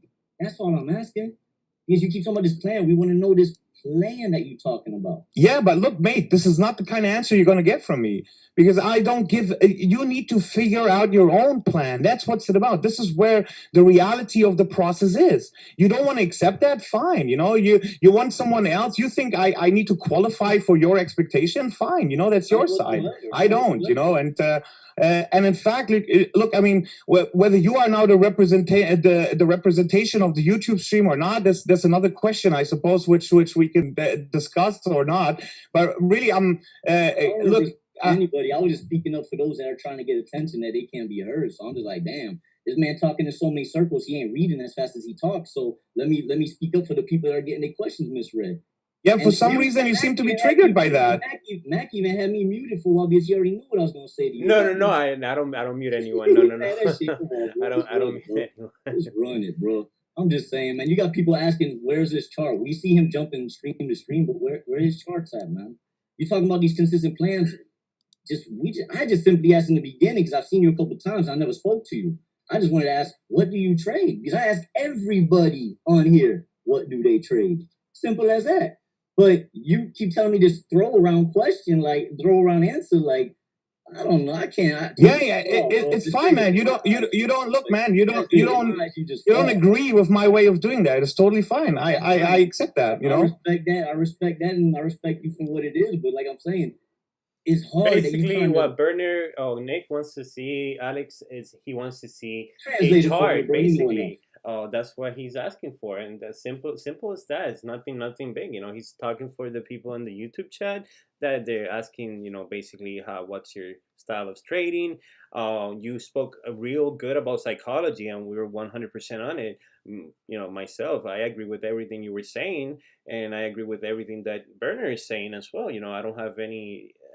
For me, you know, it's basically the same thing. I just called out this trade right now. It's 14 pips. It's a small type range. I wouldn't have taken it, but you know, some people here in the YouTube chat, I guess they're asking, show your style. That's what I'm trying to figure out. If it's a chart that they want to see, some people are saying show us a chart. So you Hey Alex, if you just don't mind me asking, like it might make it just a little bit easier if we just know like what pair do you trade, just so we can figure out like what type of volume that you look for.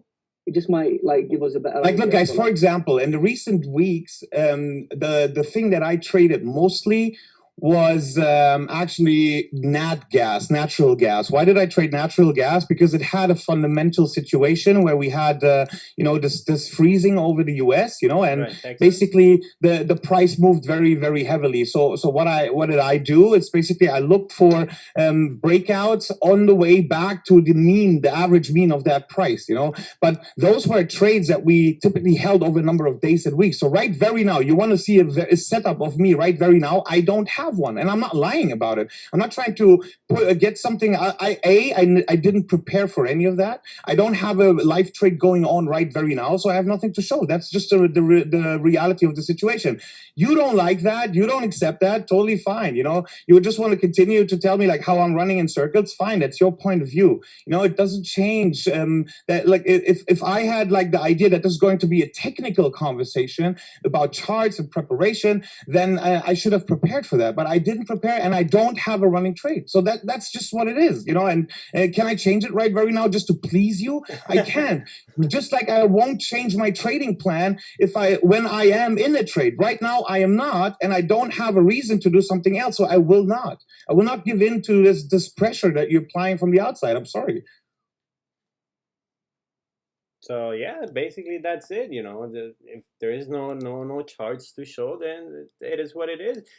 He did speak about psychology, and that's one of the topics that a lot of people have to get through their heads. I believe on the way you trade, which is you mentioned right now, you were looking into trades for natural gas due to the freezing in Texas, perhaps. Exactly that. That little one fundamental event which caused a spike on natural gas in the U.S., which is that condition brought to you by Mother Nature, where where fucking Texas froze. So yeah, I'm not asking for us to show us your bank account or anything like that. If you can show us a chart, perfect. If you can, that's perfectly fine. At the end of the day, but yeah, answering Bernard next question about if you were going in circles, it kind of sounded like you were going in circles, but you weren't. It's just basically a psychology talk. But Bernard has a point at the end of the day.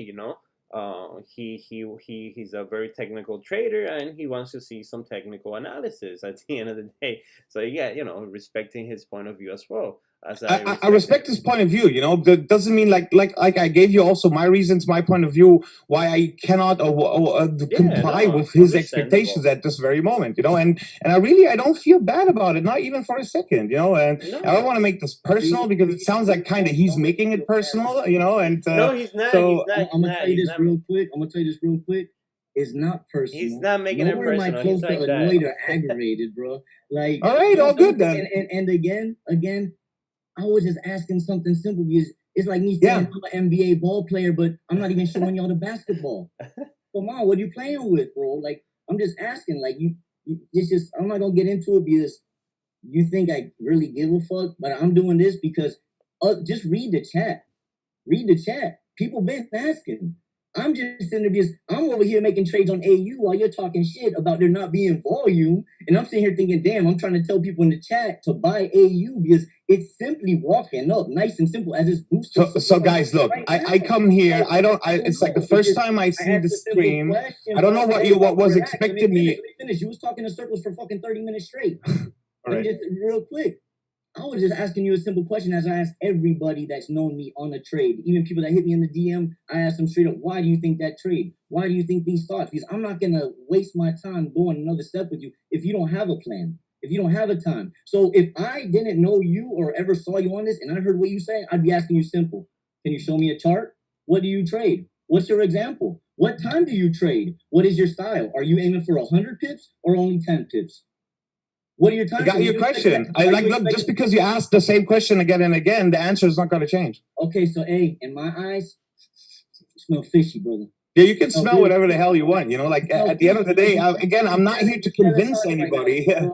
You may be successful in certain things, but it don't mean you're successful in what you claim you're successful at. That's all I'm gonna say. So yeah, just don't be out here trying to give people false hope on advice that you may not be following yourself. That's where, for me, it does strike a trigger point. That's why when I see fair enough, man. Look, I respect your position. When I see people avoid the same questions over and over, why are they on here speaking? So you done? I can always keep going. Trust, everybody knows that too. I bet you can. So what's hey, how about this? I'm gonna stop talking. I'm gonna continue doing what I always do every Asian session, every New York session. Roll up my L, make my pips, and you can read the chart. If you want to talk, if you love to talk, answer their question because that's not burner in the chat. That ain't me. So it ain't personal. Read them, and then I guess everyone got something personal. Look, really, seriously. Look, I am here at 3:30 a.m. my fucking time. You know, let me just finish this. You know, look, you're not even letting me finish the sentence here. You're not even letting me finish the sentence. I didn't prepare for anything. I didn't know what kind of questions, what kind of details we're looking at or not. And you kind of make it like, you know, I'm trying to, you know, hide something from you or any of that. Like I don't know where this is coming from. Like I don't understand why you need to do that, but I understand that you're just, you know, you're just trying to do your thing, which is totally fine, you know. And but at the same time, you cannot force me to do something, you know. You can't think of one example, one chart, anything. You say you can't predict the future. No, I won't do that, mate. Look, I won't do that simply for you demanding it like that. Like, forget it. Like, really. Brother, believe me, I don't make demands, bro. I ask questions. I don't make demands. Trust. If I wanted to make a demand, I just get the information without asking. Period. So all right. So, guys, you know what? I think this is my cue to leave this stream here. You can think, you know, look, like I said, I didn't come here to convince anyone. I'm not selling anything. I'm really, you know, I try to come here to have a conversation, really. This is what I did. I spent half the night awake actually because of that. And this is how you're reacting to it. Right, great. Hey, like, what? That's it. Question. I'm the bad guy. It's okay. It's okay. I'm the bad guy. It's fine. No, listen. Nobody here is the bad guy. Nobody here is a good guy. People are trying to chip in. People are telling me right now that I gotta take control of my stream. Listen, everyone who's telling me to take charge of my stream, shut the fuck up. This is my fucking stream, and if I have my friend and my guest, you know, arguing about something, let them argue about whatever they want to argue. They're fucking adults. I don't have to be here, you know, separating anyone. You know, this is an adult conversation, and if you don't like the stream, get the fuck out of here. You know, everyone talking here, take charge of the stream. It's a simple debate. That's it. I know Berner. I know Nick by heart. He's one of my best friends. Alex, I talked to Alex 100 times. And every time he goes into Rakil's stream, I always talk to him. I've always talked to him on IG. I wanted his opinion on the way, you know, he trades, and whatever he gave us, he gave us. You know, if he doesn't want to debate anything else, that's it. That's the way it is, and the way, you know, things are. I don't have to take care of anything. What the fuck? If you don't like the stream, get the fuck out of the stream, bro. Like, who the fuck are you telling me to take charge of my stream? I'm not gonna kick nobody here. I'm not like that. I'm not that type of fucking human being. Everything has a reasonable way for explanations and debates. If you don't like it, then you're not. You believe me. You're not gonna last in trading. That's one thing. And you know, a debate can happen with your mother, with your father, with your I ex. agree. Yes. You know, everyone is gonna have a fucking debate at the end of the day. You know, that's it. Berner has his point.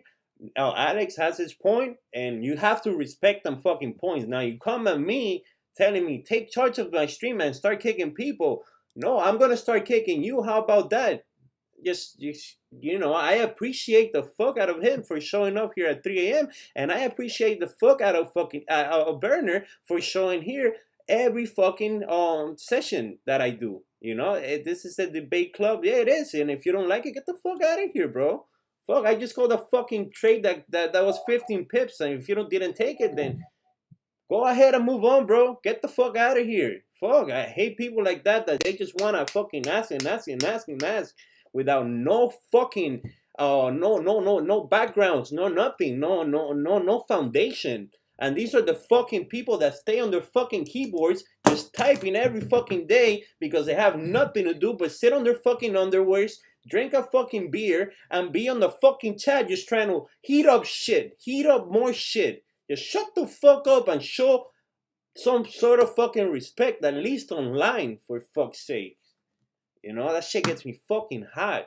I let them argue. They're fucking adults. That's it. GJ, you boosting GJ, bro. Keep boosting GJ. Hey, you and GJ, keep boosting. Yeah, keep on fucking boosting. The more I get, it's gonna boost. And Alex, listen, I appreciate the fuck out of you for showing up here because I know there's an 8 hour it's totally fine. I understand the frustration. I totally understand the frustration. Look, like someone is saying, like if I was an experienced trader and I was going live on YouTube with a large Forex family, I would come prepared. Listen, like guys, honestly, I didn't know what I was getting into myself here. I didn't expect this kind of technical, spotlight details kind of conversation. We can definitely do it some other time, but I'm not prepared. It's 3:35 a.m. in the morning, and I don't have something to show. End of story. You like that? You want to make your conclusions? Whatever you do, that's on your side. It's not something I have control over or I really care about, too much. So.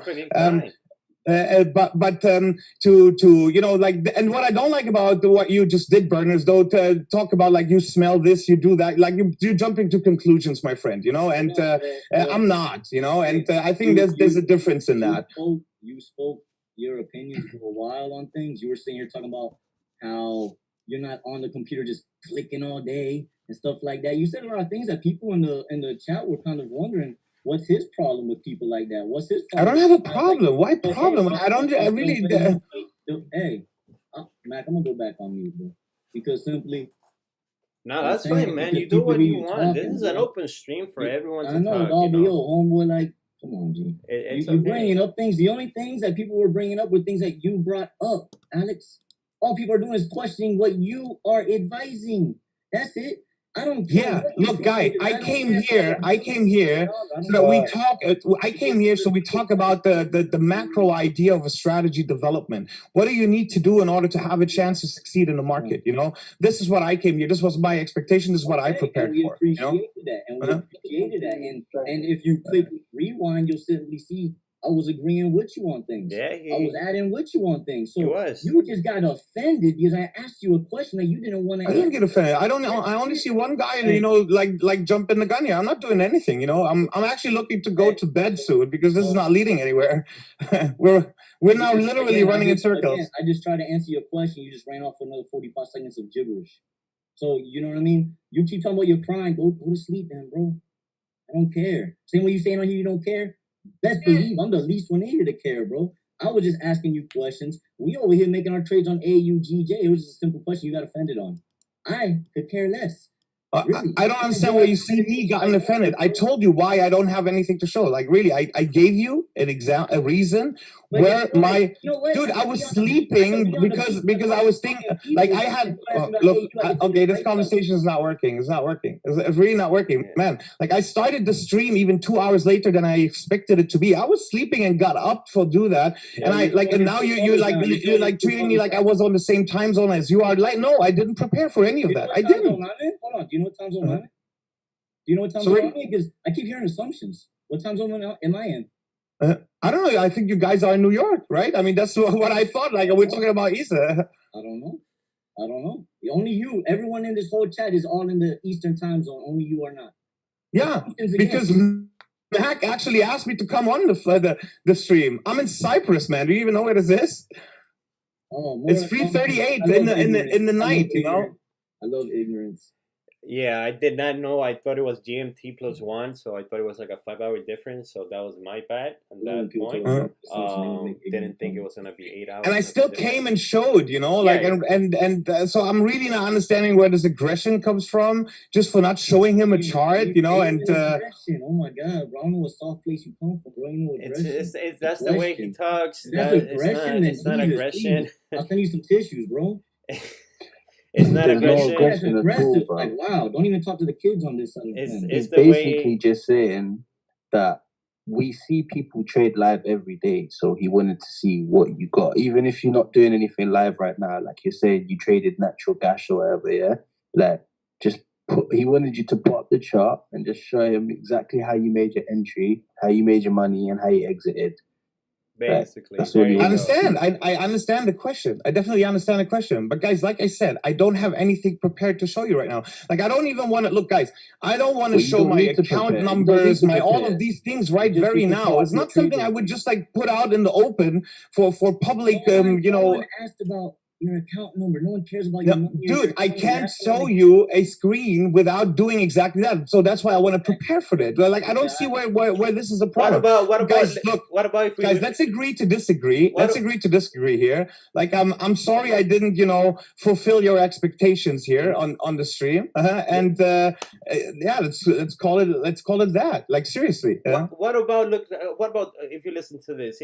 What about if we do a second stream next week or whatever? You come prepared, Alex, with some charts, you know, your entries, whatever, and you know you could show us whatever you could you know erase your account. Yeah, and again, Shuj continues to say, like, but you should be prepared when you're going live with a huge Forex family. Guys, I was coming to Mack on the stream. I don't even know what he does the very first time I have any exposure to any of what is going on. I don't know what you typically do. I don't know what you expect. I don't, you know, like, I don't know any of that. So you kind of make it sound like I came here with an intent to not show something when really the situation is that I didn't know what's going on here, not even a little bit. And yes, I think your suggestion, Mac, is to rewind this and do it one more time with more details. Is definitely something we can do. I would love to do that. I don't mean any disrespect to anyone in here. I'm sorry that I snapped a little bit because you know the chat was driving me a little crazy. I have huge respect for everyone in here, especially Nick, which is Burner, and yourself, Alex, and everyone in here. I respect the human being as I respect my grandparents. But now these people, they want to see some sort of technical analysis. Maybe they want to see you know, natural gas on the weekly time frame. You know, something like that, and they want to see, you know, your zones and why did you enter at that let's say at 2.60 instead of entering at 2.50. You know, things like that. Cover your account number if you want to.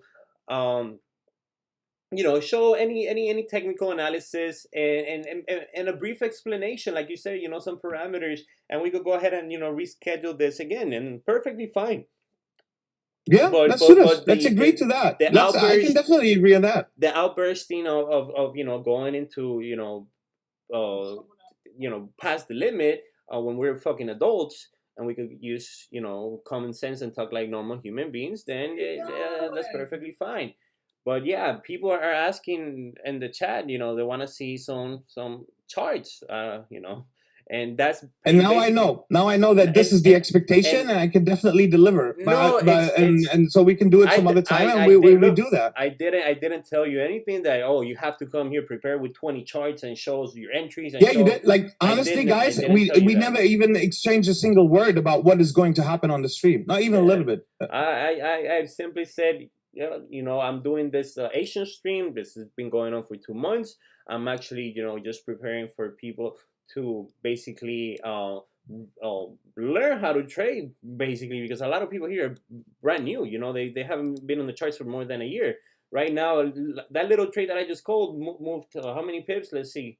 Up to 152, which is a key level, 35 pips, a fucking 35 pip trade on Asian session. That's perfectly fine. Whoever took it, perfect. I didn't take it because I was in the middle of this. Anyway, AU, Bernard trades AU. I guess he took that bite off that bottom here, that support. So, right, you know, he banked.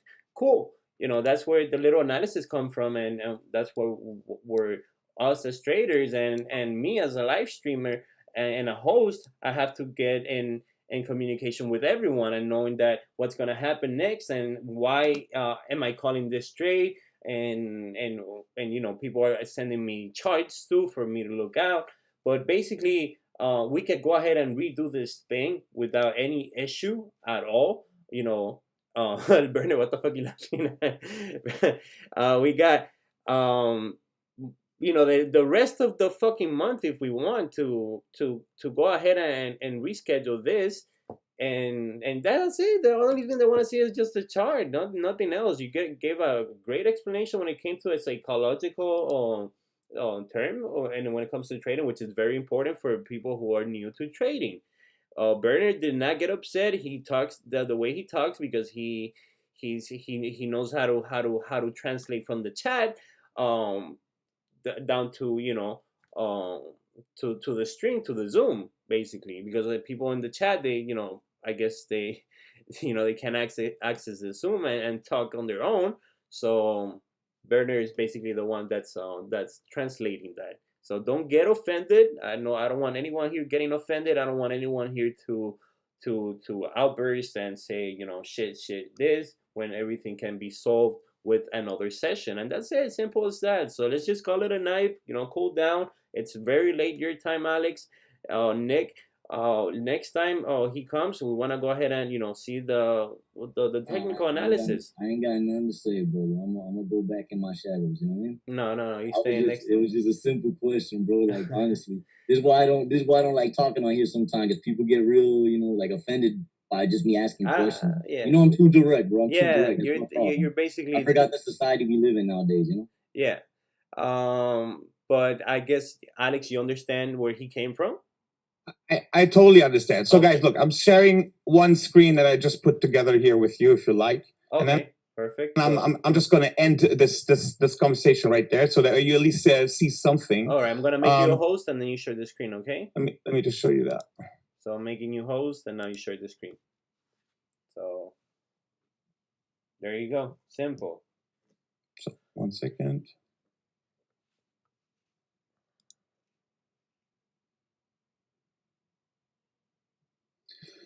So, wait, let me,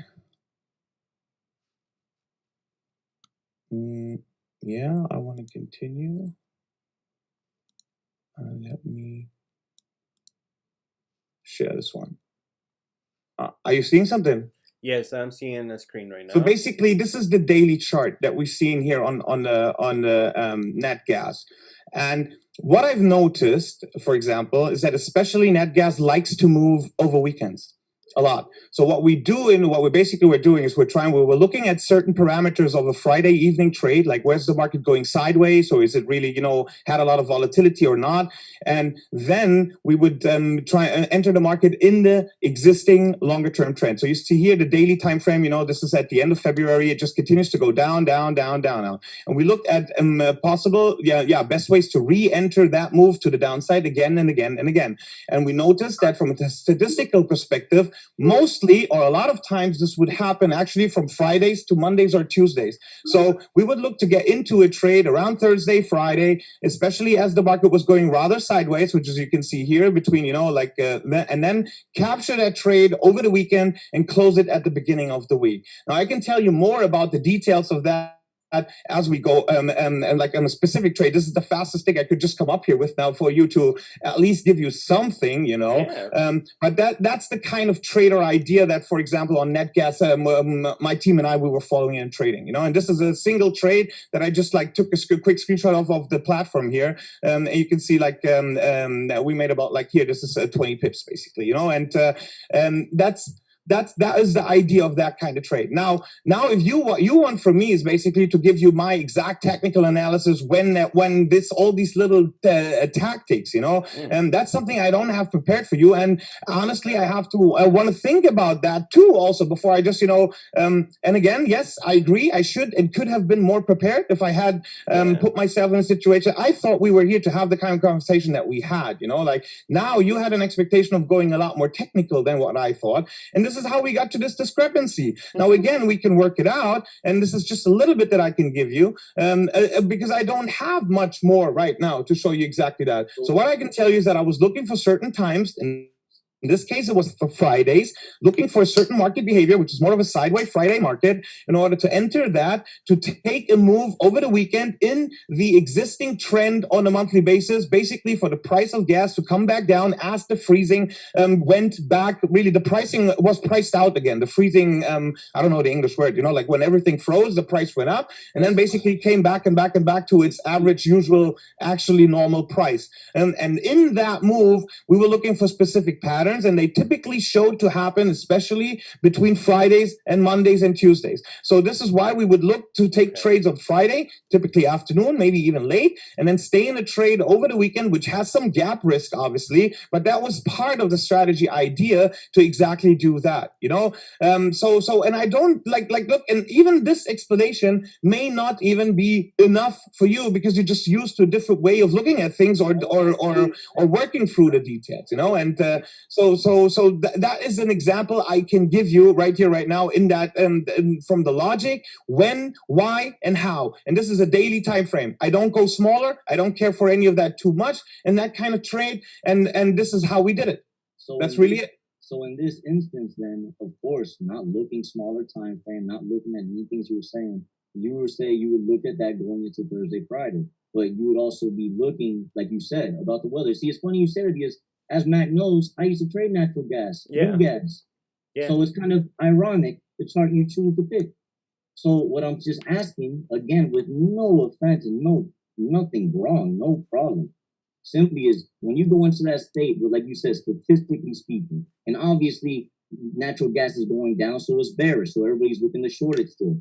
You're going into the weekend thinking, or Thursday, Friday thinking, do you maybe know something in the news that you think is going to come up? Do you think possibly, you know, over the weekend this may happen, or we just saw this oil refinery maybe have an issue that just happened, or now the oil refinery got messed up last week, and now we're getting back to normal pumping. So now the natural gas supply will go up, which will make this price drop more. Is that kind of like how you would look into it? Yes, there could be these kind of fundamental reasons, absolutely, as a supporting factor to trade here. Absolutely, I agree with that. You know, and but this is what I tried to say earlier, is that you need to have a set of rules. And now you think again, I'm talking in circles, but this set of rules is something. It's something you need to understand. You need to see what you're looking for. You know, this is why I'm hesitant of just, you know, showing you whatever works out for me in that instance, because it doesn't tell you anything so much. You know, it's really about more that you understand. It's about that you come up with a plan, with an idea, that you need to have some sort of a statistical, you know, reason for it to do it, a good reason that you looked on a chart before, seen it work before, and then act upon it. That's the conversation I came prepared to have, you know. And this is a simple example that I can go more into detail of in a second stream. He's actually agreeing with you right now. He just said it right now. He said that, you know, that's what he wanted to see, basically, because he also trades. He used to trade natural gas. Berner knows how natural gas works. He actually explained to me how natural gas increases during the winter, especially on you know, in the states. Right, there's absolutely seasons for that. I agree. Yeah, you know, it's a seasonal thing, kind of like corn, basically, when you do futures or whatever, you know. But yeah, he's agreeing with you at this point. So I think we've come to an agreement, even though, you know, you showed us the chart, and you know, there's basically an explanation on the sell you had there, and the buy. That's basically it. It's really not that big of a deal to that you have to break down the chart down to the 1 minute. You know, we're not asking for that. That's basically what he was asking for, and that's it. You know. No. I don't want anyone to get upset here. That's I think I think at the end of the day, we know that the internet has a bunch of people that are not what they say. So we've been trained to just kind of seek out the facts. That's kind of what it is, you know. Fair enough, totally fair enough, guys. I completely understand that. You it was never anything misdirected. I think nothing personal. We don't believe it until we see it, because that's just how the market, this family is, basically, at least, you know. We need facts, bro. Yeah, true. Yeah, basically, right? Raised and born in Miami. I'm Cuban, by the way, so Cubans, we don't take shit from nobody. Berner knows. So we've had a lot of people, you know, come, especially, you know, how the Forex industry is, how corrupt it could get, and you have people making thousands, right? You've seen that guy that talks about making thousands, right? FX lifestyle, whatever. So, you know, people like that, and then you have, you know, people that come into the stream and they don't know that we're a very, like, how do you call it, well oriented trading family or group, whatever you want to call it. and that's it. You know. Yeah, and that's on me. I should have known. Like, No, really man, look. because I Like didn't when I keep came your. on Raj's stream, I did watch a couple of his streams before. Honestly, with you, I didn't because we just barely, agreed to do this a day or two ago. So I had no expectation really what was happening here. But again, guys, look, I want to make this better, obviously, and so we could definitely try this again. So it's and so that we can go more into specific details. That's obviously what you're looking for, and we take it from there. Like really, I think this is where there's not gonna. That's kind of the situation right now, problem right? solved. Now let me see what GJ is doing because I called that trade. Or right click on my name and let me get the host back so I can share my screen. Yeah, you take the host back, sure. Let me get that back. Shit. So let's see how GJ is doing because people are telling me it's flying. So I just want to see. It says host disable screen sharing. I guess you gotta like enable it. Okay. Can you take it? Yeah. No. You right clicked on my face. Wait, I need to stop now. Okay, there you go. So now I screen share. You have to make me host. You have to click on my name, right click on my name and click where it says make host.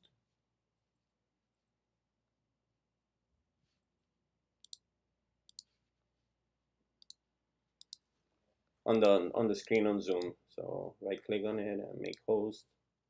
Do you do it? Yeah. Okay, it still says host disabled participant screen sharing. Wait, I'm not sharing anything anymore. Yeah, no, it's because you're not you're still the host, I'm guessing. So you have to right click. Oh wait, let me see if I can. You have to right click on my name on the Zoom. Oh no, I made you host now. Wait. Now, yeah, you sorry. have to make me host. Look. Perfect. So let's see what GJ is doing. Natural gas. Let's see if it moved. I'm playing. So GJ, that trade called. See. Wow. Oh wow, it did break that 4-hour resistance, and we're about to tap that next zone that I have drawn here, which is 0.261. If you get close to 0.200, I would suggest everyone to start securing. Even 0.190, we are getting close to the 9 p.m. On time. This is a trade called from the breakout of this area and basically moved of 50 pips, 48 pips. All right, so whoever took that trade, please give a like to the stream. Banked, real quick, very easy. We had a nasty breakout during the talk. Very interesting talk. I hope nobody got offended. We could go ahead and replay this anytime, at any time, anywhere. Not anywhere, the same place, but I want to go ahead and thank you, Alex, again for showing up. I know it's fucking late as shit in your time zone. For some reason I thought you were in the GMT +1, so British time, but you're in Cyprus, so yeah, I'm 2 hours later exactly. 2 hours later than that. Yeah. So no, 3 hours, right? Because oh no, it's 4 hours. Well, right now it's actually 4 a.m. now, so it's time for me to get to bed. Yeah. All right, so thank you so much, man, for showing up. I really appreciate that. Thank you so much. Glad that. Well, thanks again. Also, thanks for the challenge. Like, I'm gonna, come back on that. Like, don't worry. I'm not letting it sit right there. Get your gloves on and come back, brother. That's it. All you gotta do. We're fighters in here. This group is full of fighters. Fair enough. At the end of the day, so I we're gonna say something. We don't want to offend anyone, and we're just speaking out of our hearts, basically. So totally understood. Trade called perfect, down to the T. Alex, thank you for showing up. Thank you very much, guys, and yeah, let's do this again soon, and then we can do it right. Thank you so much, brother. I appreciate that. All right. Okay? Bye. Have a nice evening, guys. Bye. Everyone who's in here, if you took that trade, if you want to go ahead and give a like to the stream, that can actually help others to find this stream in case they're struggling during the Asian session, which this is what it's for, right? If we find a setup that's possible, exactly like this one I mentioned before, I wasn't gonna take it because I already made my 2% for the day, so I wasn't gonna overtrade by taking another trade during the Asian session. I moved that 14 pip gap filled up past that resistance at 151.800, which is a key level.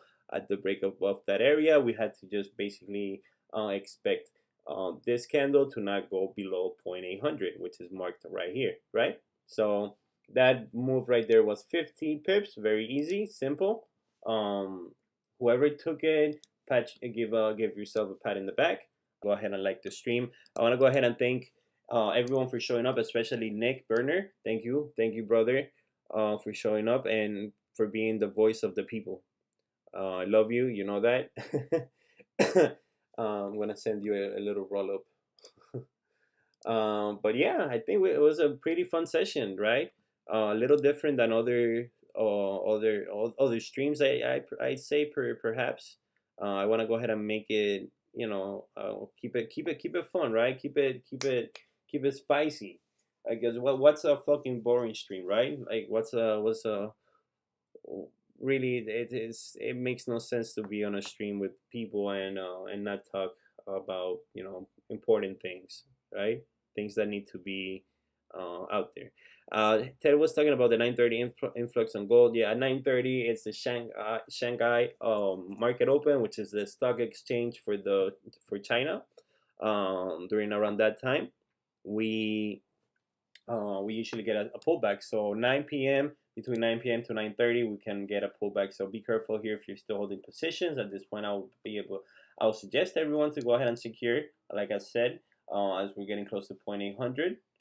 I'm sorry, oh my god, I had my back here. It's 0.200, which will be the tap that we want, 0.200 right here. This is coming from a previous zone, which if we fail to continue, then this will be basically the new resistance on the 30-minute right here. But then again, wait for 9:30 to see how it moves. If we get a pullback, then just wait for the next support to be formed as we're continuing to create higher highs and higher lows. And you can clearly see this on the 4-hour time frame. Let me go back here.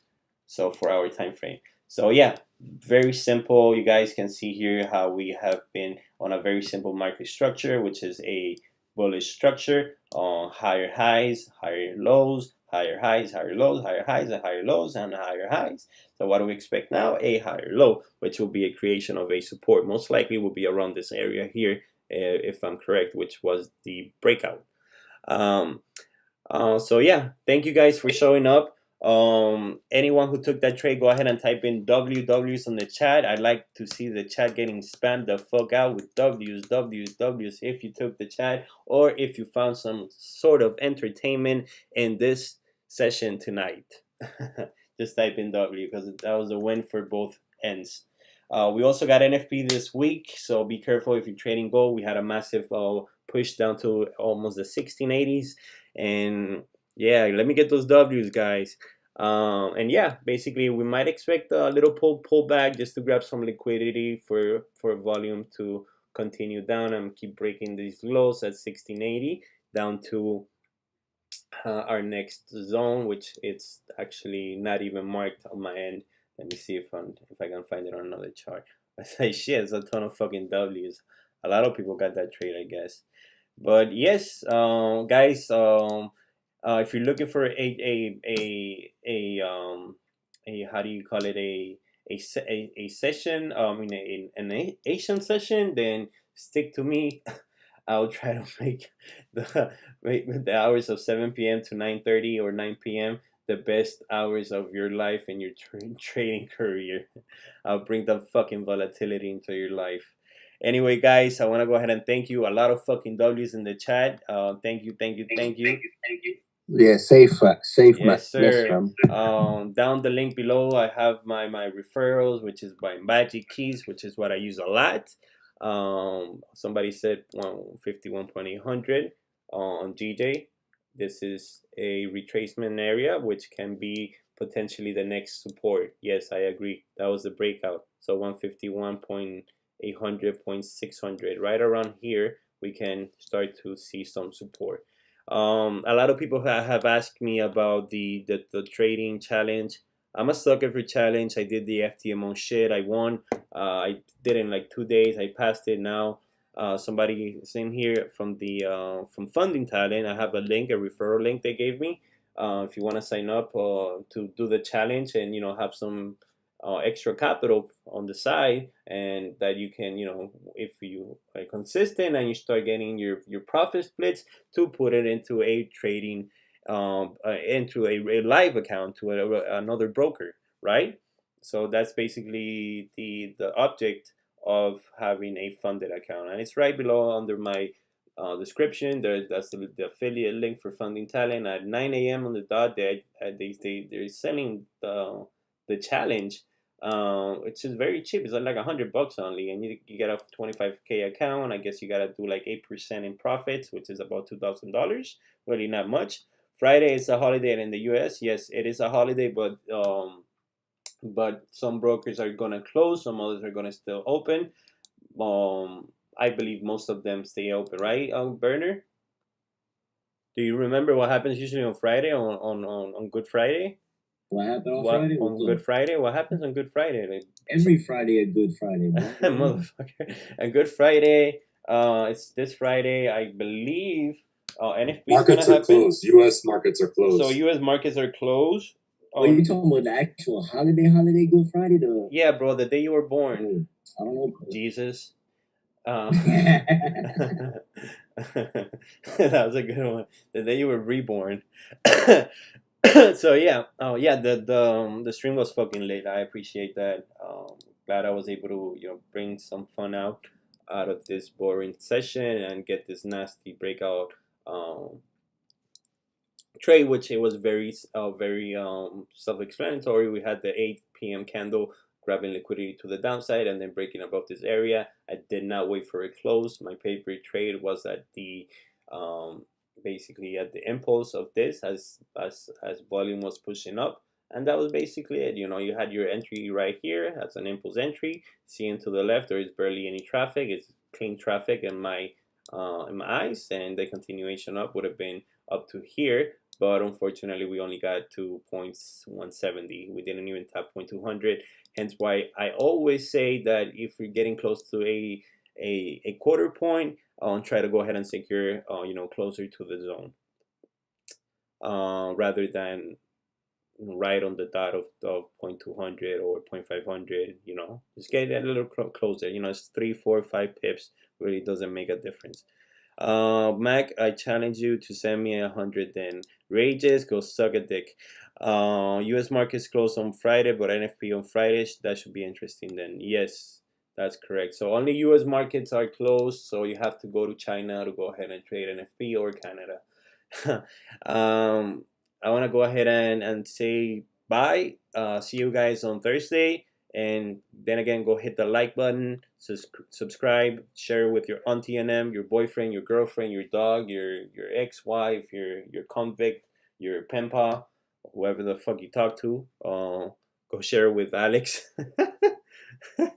Oh shit. Yeah, Rages, you're fucking driving me nuts, bro. Rages and the other guy, you're fucking the chink. What's his name? Whatever, Tokyo something.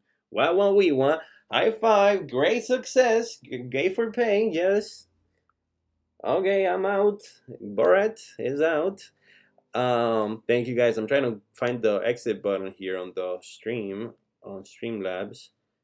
Before I go, oh, here we go. Okay, so there you go. So GG, good game. HF. The exit button is on the Microsoft Paint. Hey, shut the fuck up, Nick. Bye. Not Bernard, Nick. Alright, so I'm out, guys. Be safe. And I'll see you guys on Thursday. Thursday is the next fucking stream. Remember to fucking sign up to all of my affiliate links. Get some money. No, I'm fucking with you. I do this for free and I enjoy it, even though I'm fucking tired as hell because I haven't slept. But that's the way of the game. And I'm also doing one-on-ones. If anyone is interested, hit me up. I'll be doing one-on-one. Yo, Mac. Yo, what's up, dog? Flipping. When Rakil goes Pakistan, can we do some zooms in the yeah, man. New York session? Yeah, I could do that. Depends if the people want to go ahead and have me as a host. Yes. Yeah, bro. Yes.